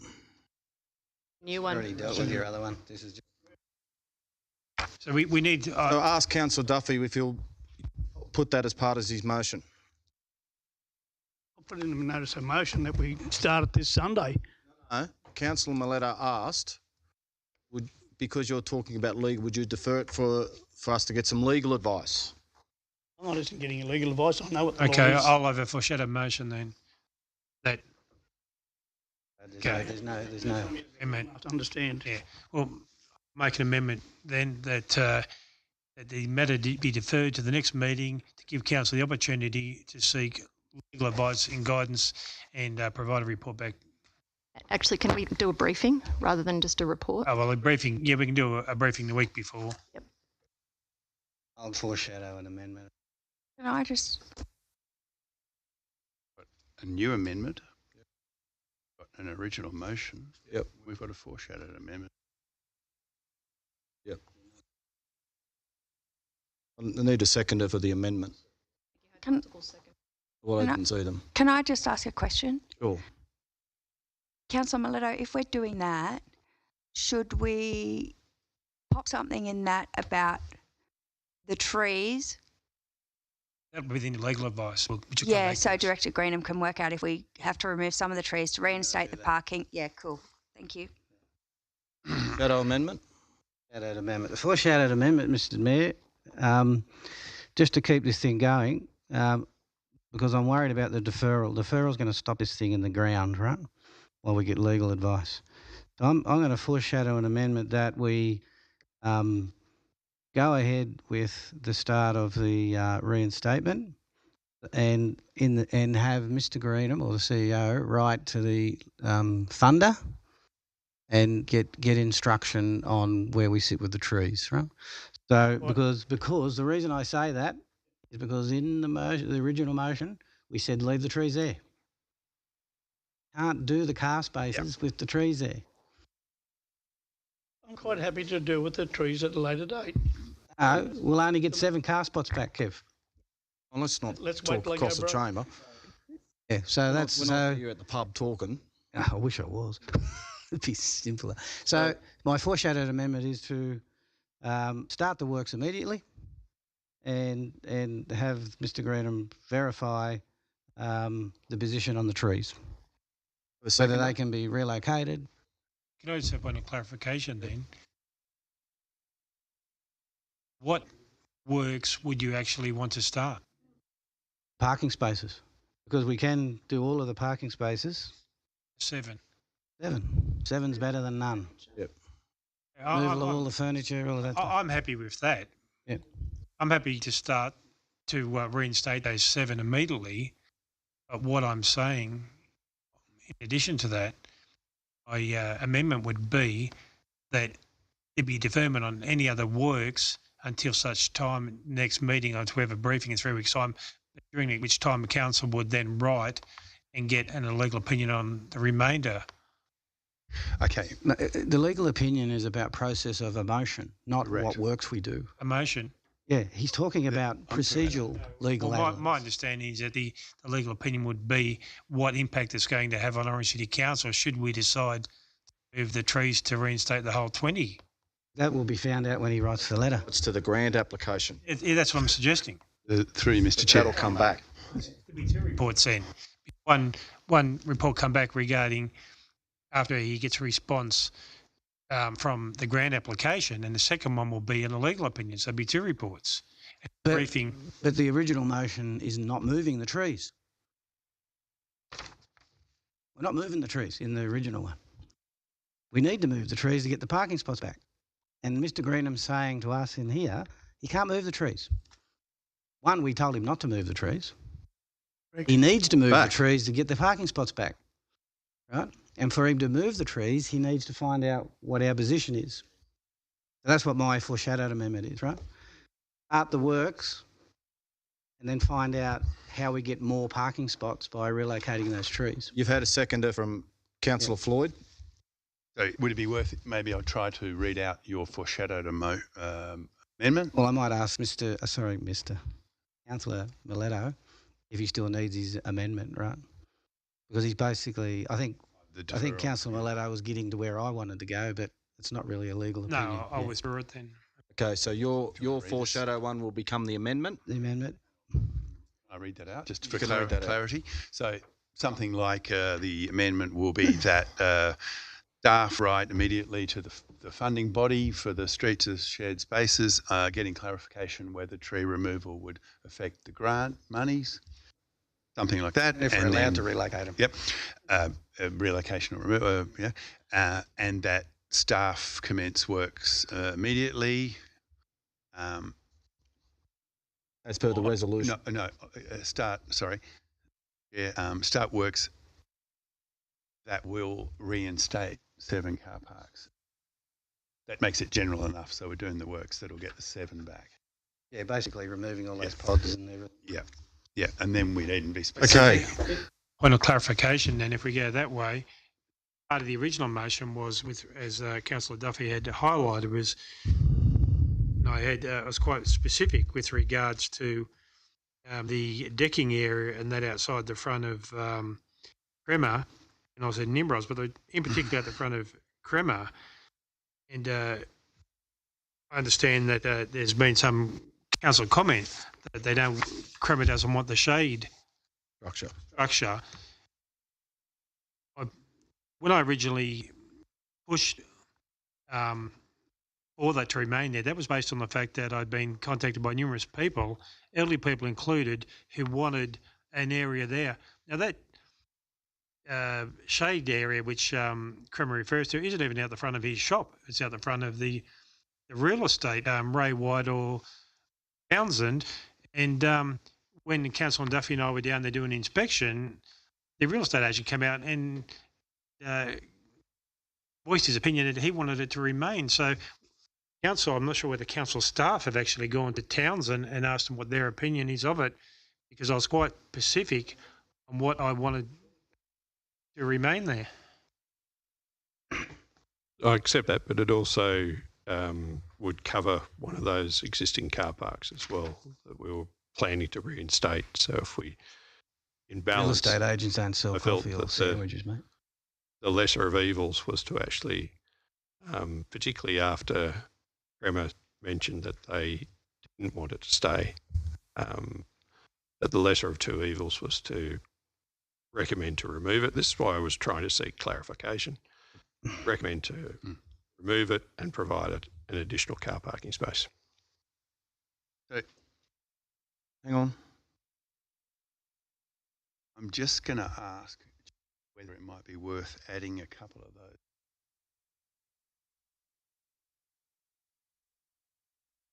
Clarity to Crema. Suggesting 8 and 9.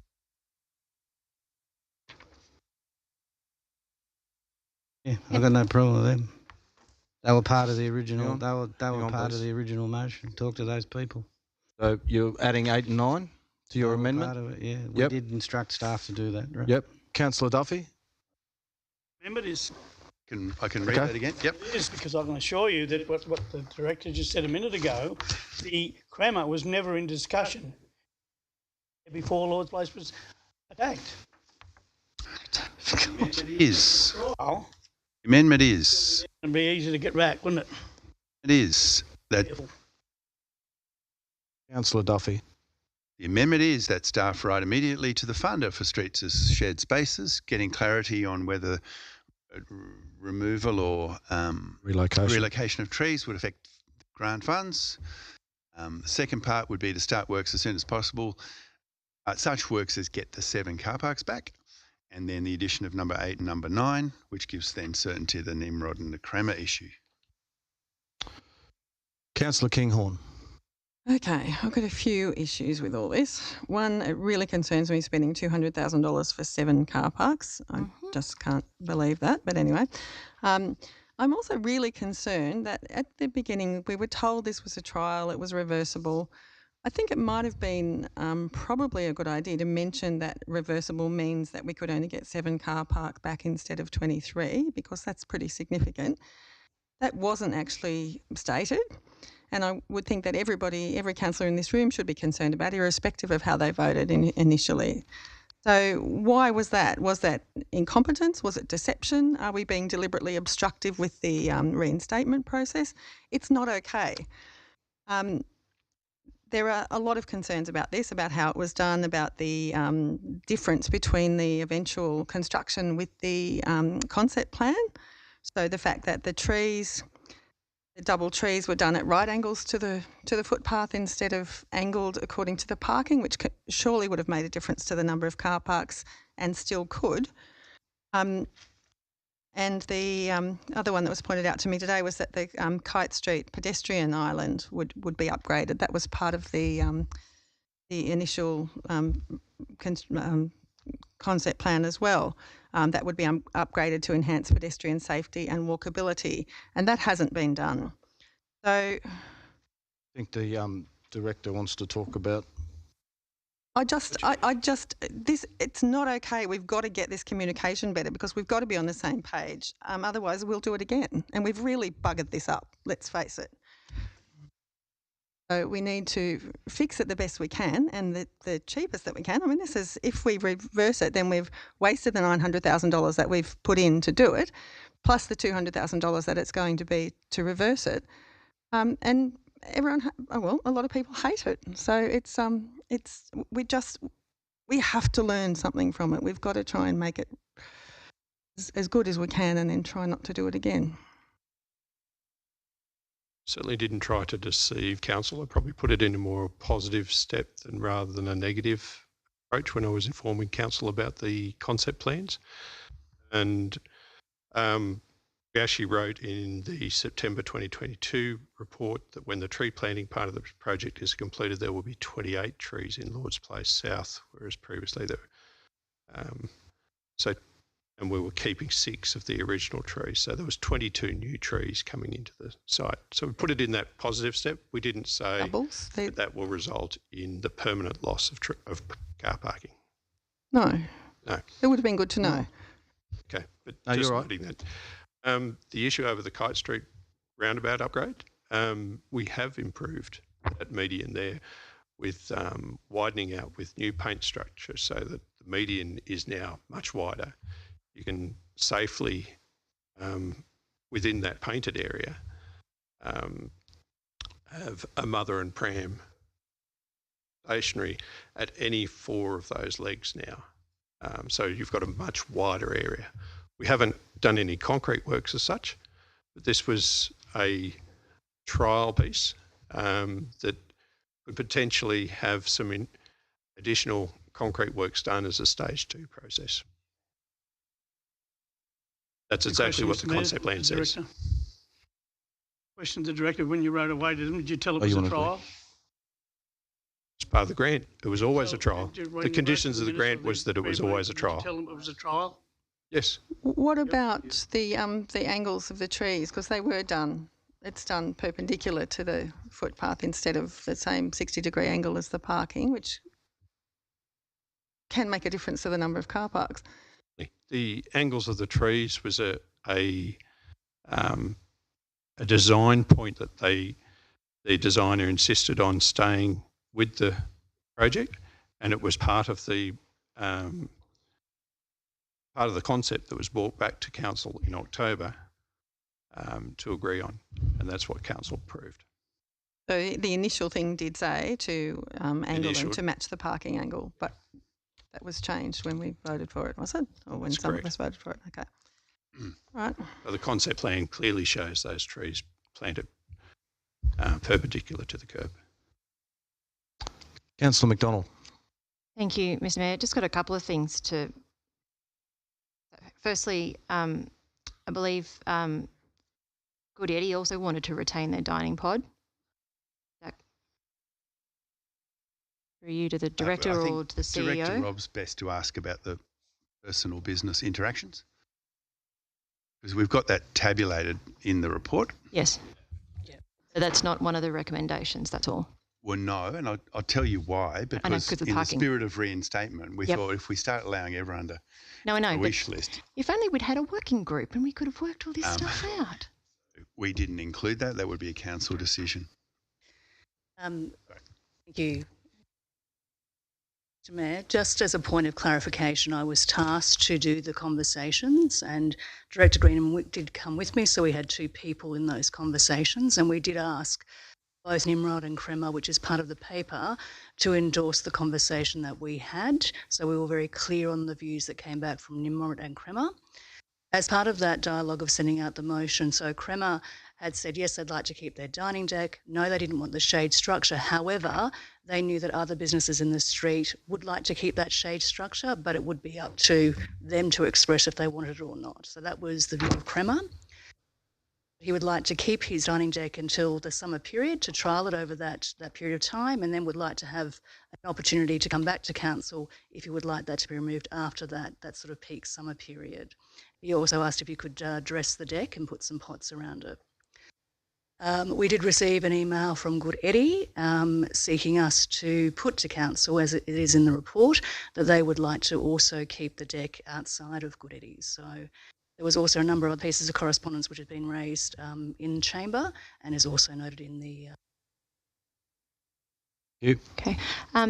Look,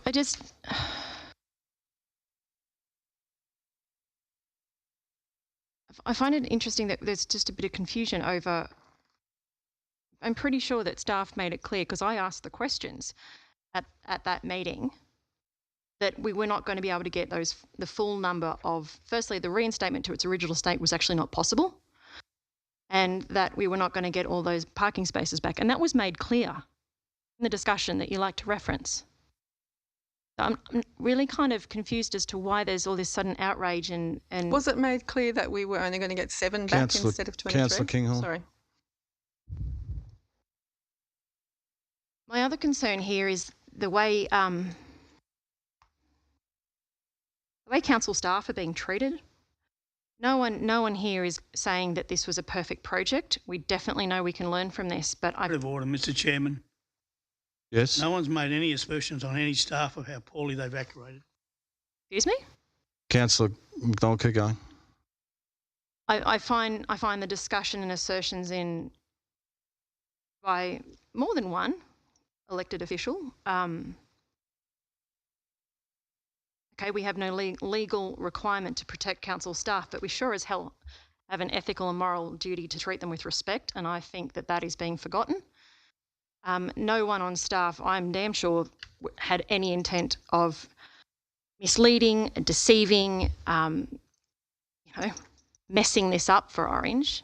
Everyone on staff, I'm damn sure, wanted the best outcome here. And I'm really upset at how staff's just been attacked. Yes, there's things we can learn, but there's a way of having that discussion in a respectful manner, and I think that's just been well and truly lost. Thank you. Okay. I'll put the amendment. Do we have the amendment? Yep. We've got an amendment here. I'm just writing it out longhand. What do I, just for transparency, I spoke to the CEO just to make sure that the objective is to give back 20 car spaces, right? And that was always the objective, right? And it's even in the report, right? And for Mr. Greenham, when he writes the letter to the funding authority about relocation, means relocation anywhere in this city. Because if we have to move those trees, if we have to move the trees to get the 20 car spaces back, then we have permission from them to move them. Doesn't then it's in a situation with the grant funder. And that's what I asked. Okay. CEO to clarify in his amendment. Clarification. Hang on. Councillor Mileto. Sorry to drag on the debate. Can I just clarify that there was never a loading zone in Lord's Place for couriers? The reason I ask the question is I received a couple of phone calls late last week by couriers saying how dangerous it was and how there was no loading zone or parking opportunities for them to park their trucks there, and they'd have to go up the end and find a park up southern end of Lord's Place and then walk their trolleys back halfway up to do deliveries and stuff like that. So is there no loading zone in Lord's Place? And obviously if there's not, there's no chance in high what of getting one now. So. Yeah, currently there's not. There is a loading zone within Colvin Lane, and there is opportunities at the moment where they can still park in an existing park. Not all parks are utilised at the moment. When you say in an existing park, are you saying that a Pantech which is 6 metres long can still park in those designated car parks? Yeah, absolutely. Okay, thank you. Okay, can we get the amendment read out, please? Thank you. So the amendment by Councillor Whitten, seconded by Councillor Floyd, is 1, that council write to the funding body of the Streets as Shared Spaces Grant, seeking clarification as to whether grant monies would need to be refunded should trees be relocated or removed, noting the intent to reinstate car parking space.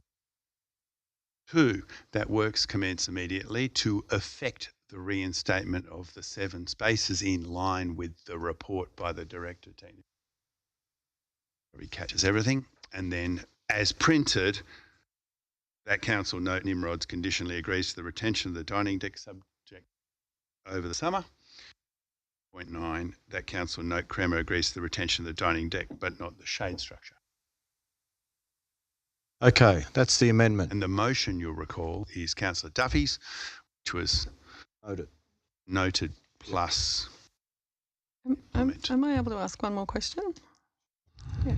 If the trees went, or if the trees were re-angled, how would that impact the 7? If we put 7 parks back now and then did something else, would that then impact those? Like, would they line up, or would that make it? We'd have to do it all again. It potentially provides additional car parking, yes. I assume that it would, but I'm just wondering if. But it won't provide the full amount that we lost out of the arrangements, because we've actually put more rows of trees in than we had there before. Because there were only 8 before, and now there's 11 There's lots 22. of 2. Yeah. So, yeah, okay. But I guess what I'm asking is, if we reinstate 7 parking spots now and then we do something else to try and get more, how will that fit in with the ones that we've just reinstated? Especially if we're drawing lines and things that we're then going to have to go over it because it won't line up. Do we know? I can soon paint out a line and put a new line in.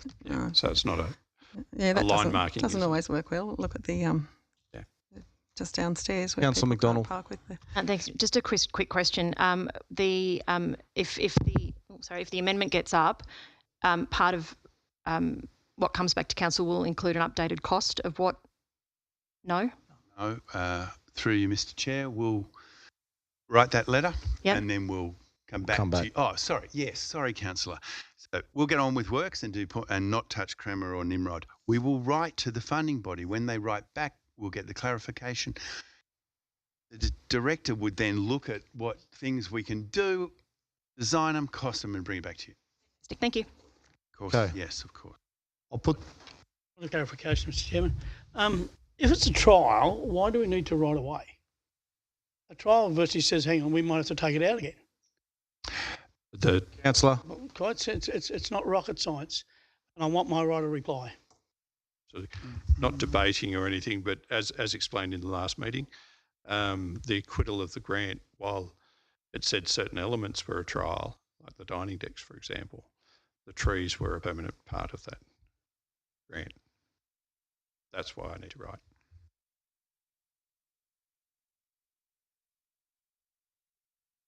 I'll put the amendment. All those in favour of the amendment? Oh, sorry. I thought you had it. Forget it. Forget it. You didn't get one because he put the amendment. He put the amendment. I asked a point of clarification. You've already spoken. Okay. But you didn't. But yeah, you can talk to the motion. Yeah, sorry. You can. You had the motion. I don't want. Okay, I'll put the amendment. All those in favour? The amendment. Councillor Peterson.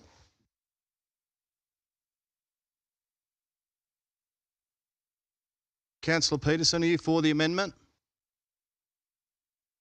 We lost. Against? I can't remember what it is. Sorry.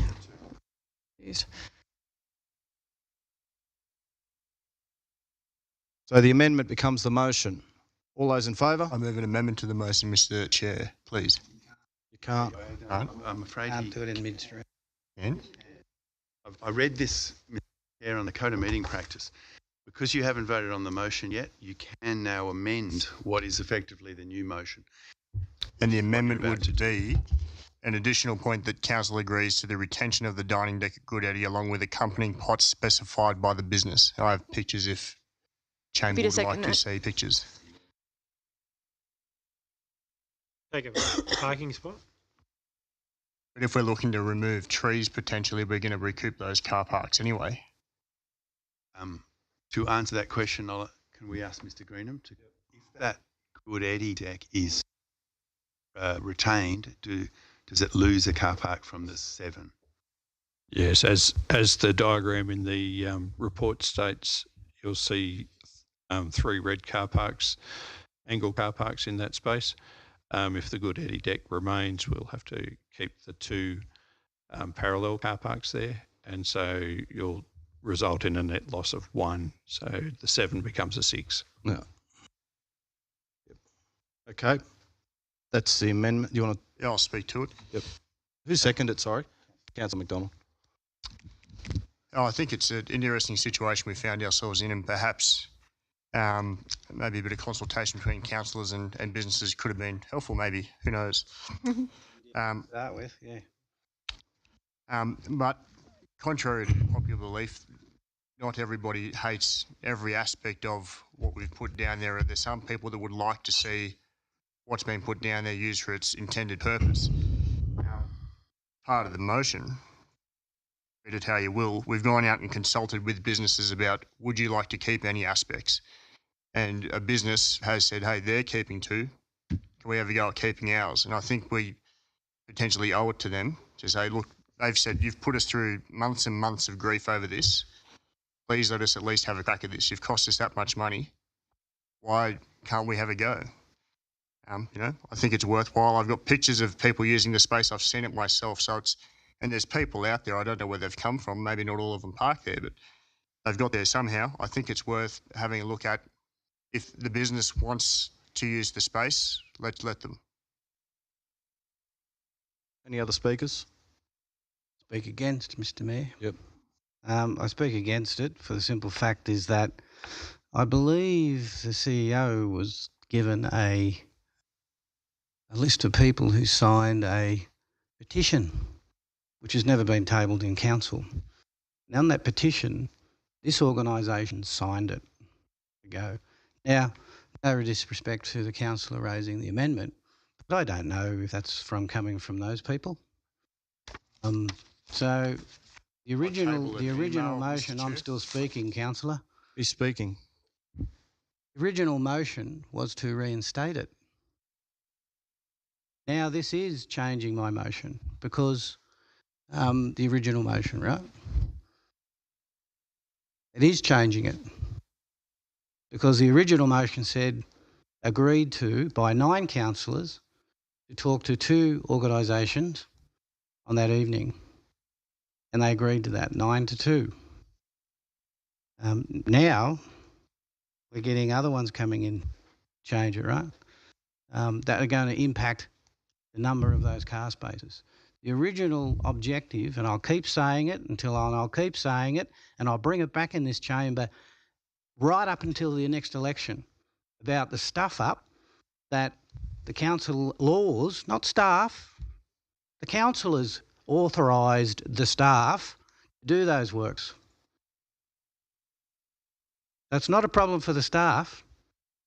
It was those councillors who voted for it originally have got us where we are right in this point now, wasting ratepayers' money. Fix it. And here we want to now do some more. So I'll be speaking against the amendment because we haven't learned a thing. Councillor Powell. Thank you, Mr. May. Democracy is the beautiful thing again. And the time when we voted, we did vote, yes, and I voted yes. Let's do this. But in relation to the amendment there for Mr. Eddies, I've been hearing, let's listen to the businesses. The business wants it. Let's listen to them. I get preached about it. Listen, listen, listen. I'm listening. They want it. So why are we now saying no? Because they signed a petition because they wanted it Councillor ripped Whitten. out. Thank you, Mr. Mayor. Like anything, we as human beings have the amazing opportunity to change our minds. Every day we change our minds. So if they wish to change, and I know there's a lot of businesses in there that have changed their minds, let's just agree to that. Let's listen to what the businesses that really do want it, and that's why I support this amendment. Sorry. Councillor McDonald. Thank you, Mr. Mayor. Obviously, support the amendment. I'll echo what Councillor Evans and Councillor Power have said. We can't be banging the drums and getting the pitchforks and marching on proverbial town hall saying that we're reversing this because businesses don't want it. And then when we got a business saying, actually, we want to trial it, then go, well, screw you, you made your mind up a while ago. Sorry, I'll remit. Anyway, we can't use the argument that we're supporting businesses because they don't want this when we've got businesses saying we want to trial it. Now that we're coming into the warmer weather, a lot of the businesses who didn't necessarily see the usability of the space are now starting to see that it's actually not as bad as they thought it was. So if we've got a business who's genuinely saying, hey, we want to try this, why should they miss out and Nimrods and Crema don't? Thank you. Find it absurd. Councillor Duffy. Yes, thank you, Mr. Chairman. I'm going to speak against the amendment. As Councillor Whitten just say that the business houses signed a petition, said they didn't want it. Second point is, it is changing the motion that the KISS Council moved. 9 votes to 2. Which is illegal again. Thank you. Any other speakers? Councillor Mallard. Before I finish, I received a number of phone calls in the last week or so as regards what's happening with the greyhounds. I said it probably won't have anything tonight, but we're talking about... Order. It's not relevant. Talking about Lord's Place. Councillor, I've got Councillors, we're talking about Lord's Place, yes, Councillor. we're talking about Lord's Place, and they said, oh, we don't go there anymore. Councillor Mallard. Thanks, Mr. Mayor. Yeah, I support the amendment. I think, to now say we're closing up shop and not consulting with businesses and not listening to them doesn't make any sense. I think it's good that we've started to see some movement. I've got to say the thing I've been hearing from people, including people I don't know who I've just bumped into, is why didn't you give it at least 12 months? And if we've got the opportunity for some businesses to benefit from this, then I think that's worth doing. I think in terms of the amenity of using those sorts of dining decks, I think if people are now starting to think that we're going to look at removing or relocating, if that's possible, all of those trees and those the pits that they're in to preserve them from causing damage, you're going to absolutely destroyed the amenity of that street. Like, they're just starting to grow. They're going to turn into canopy. As I understand it, we're going to get a report back about the feasibility of that and any costs of it, and whether we would have to forfeit grant funding. So I've supported that. But I mean, the whole issue here, we've got, unfortunately, council passed a motion that was completely incoherent. Councillor Whitten might believe that his motion clearly said we're getting 20 parking spaces back. It didn't. Is it in the report? Don't you read told the the report? staff. It told the staff to go and work. You on voted to things cut all and those bring trees back a down, report. Councillor Maddow. Councillor Whitten. Voted to cut all Councillor those Whitten, please. 30-year-old trees down. Councillor Whitten, please. Absolutely. I'm happy to respond to that interjection, though, Mr. Mayor, I've got to say, because yes, I did, because they were ornamental trees. They were as mature as they were going to get. They don't provide canopy. People who suddenly care about trees when it's politically convenient for them to do so. Let's stick to the but issue, then please. I'm Political. I'm speaking to the issue, Yep. Mr. Mayor.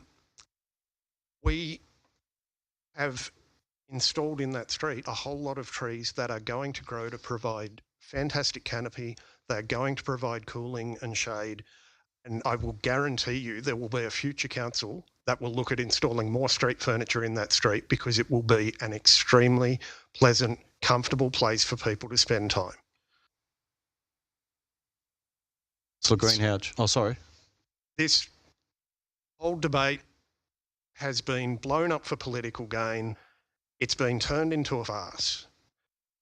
We had opportunities to get this right, and it's really galling to have people trying to present themselves as the grown-ups in the room when they have manipulated this and taken advantage of the emotion around this and taken advantage of the fact that we've got a media model these days that relies on Mr. Chairman. outrage. Yeah. It's just, we could have worked through this maturely and found a way to make the street work for everybody. But we're now faced with, we're locked into emotion. We've got people arguing that we can't change things.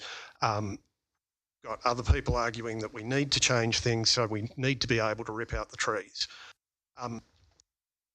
It all just has become completely ridiculous.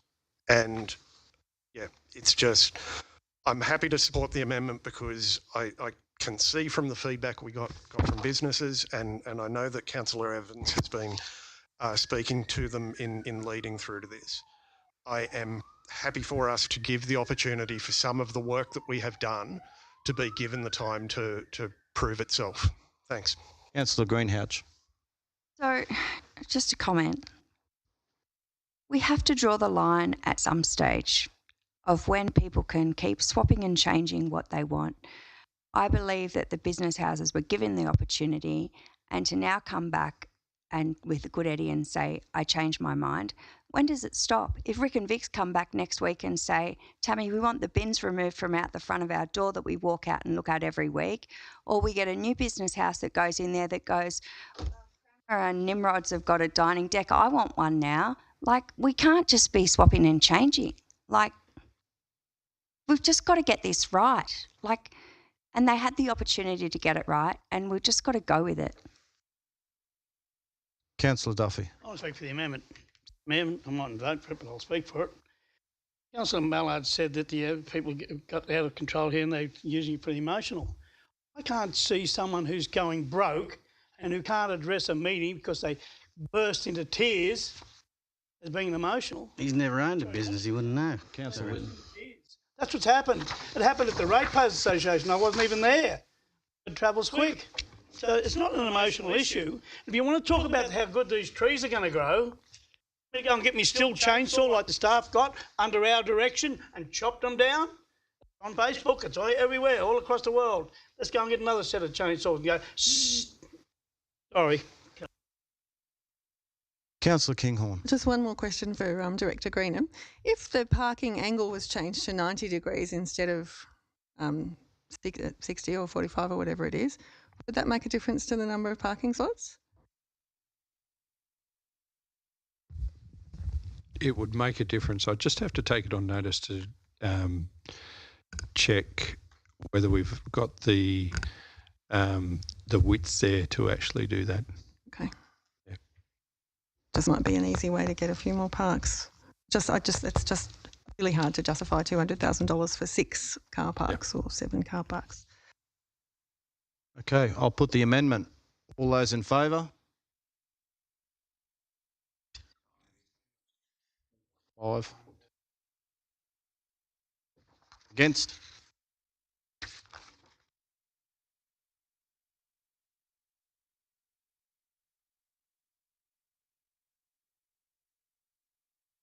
I'll put the motion. All those in favour?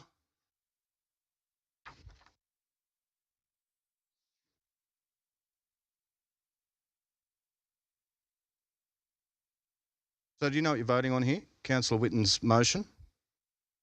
Can you read out? Actually, can you read it out? Okay. Yeah. Okay. So the motion. Yeah. Okay.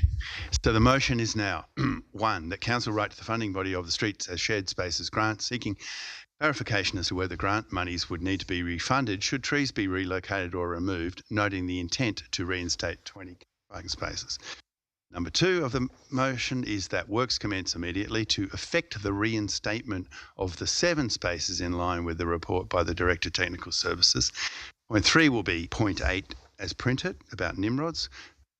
Next point will be the Kremer point 9 as printed. That's it. Has everyone got the motion?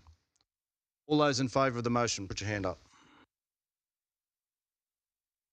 4, 5. Councillor Peterson.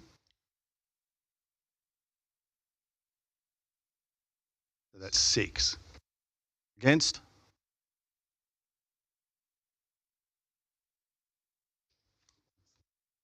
So I support the motion like I voted first. Motion is successful. Okay.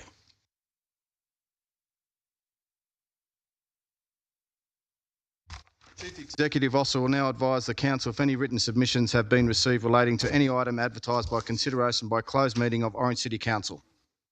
We have no such written submissions. An extension, Mr. Mayor? I think we're going to 10:30. I didn't. That's okay. I wasn't sure. Try it for 10:30. Got a couple of things to brief you on. In accordance with the Local Government Act 1993, the Local Government Regulation 2001, it's the opinion of the Chief Executive Officer the following business is of kind is referred to as Section 10A2 of the Act and should be dealt with a confidential session of the Council meeting closed to press and public. Item 6.1, works in kind agreement between Land Orange Development and Orange City Council for part construction of Shirley. And item 6.2, works in kind agreement between Bing Administration and Orange City Council for the part construction of Shirley Road. In accordance with Section 10A2, information that would be disclosed confer a commercial advantage on a person of whom the Council is conducting or proposes to conduct business. In item 6.3, independent members of the Audit Risk and Committee, in accordance with Section 10A2A, personal matters concerning particular individuals other than councillors. In item 6.4, submission reduction, 7 November 2020, in accordance with Section 10A2E, information that would be disclosed prejudice the maintenance of law. Can I have someone move that we move into closed section? Seconded. All those in favour? It's carried.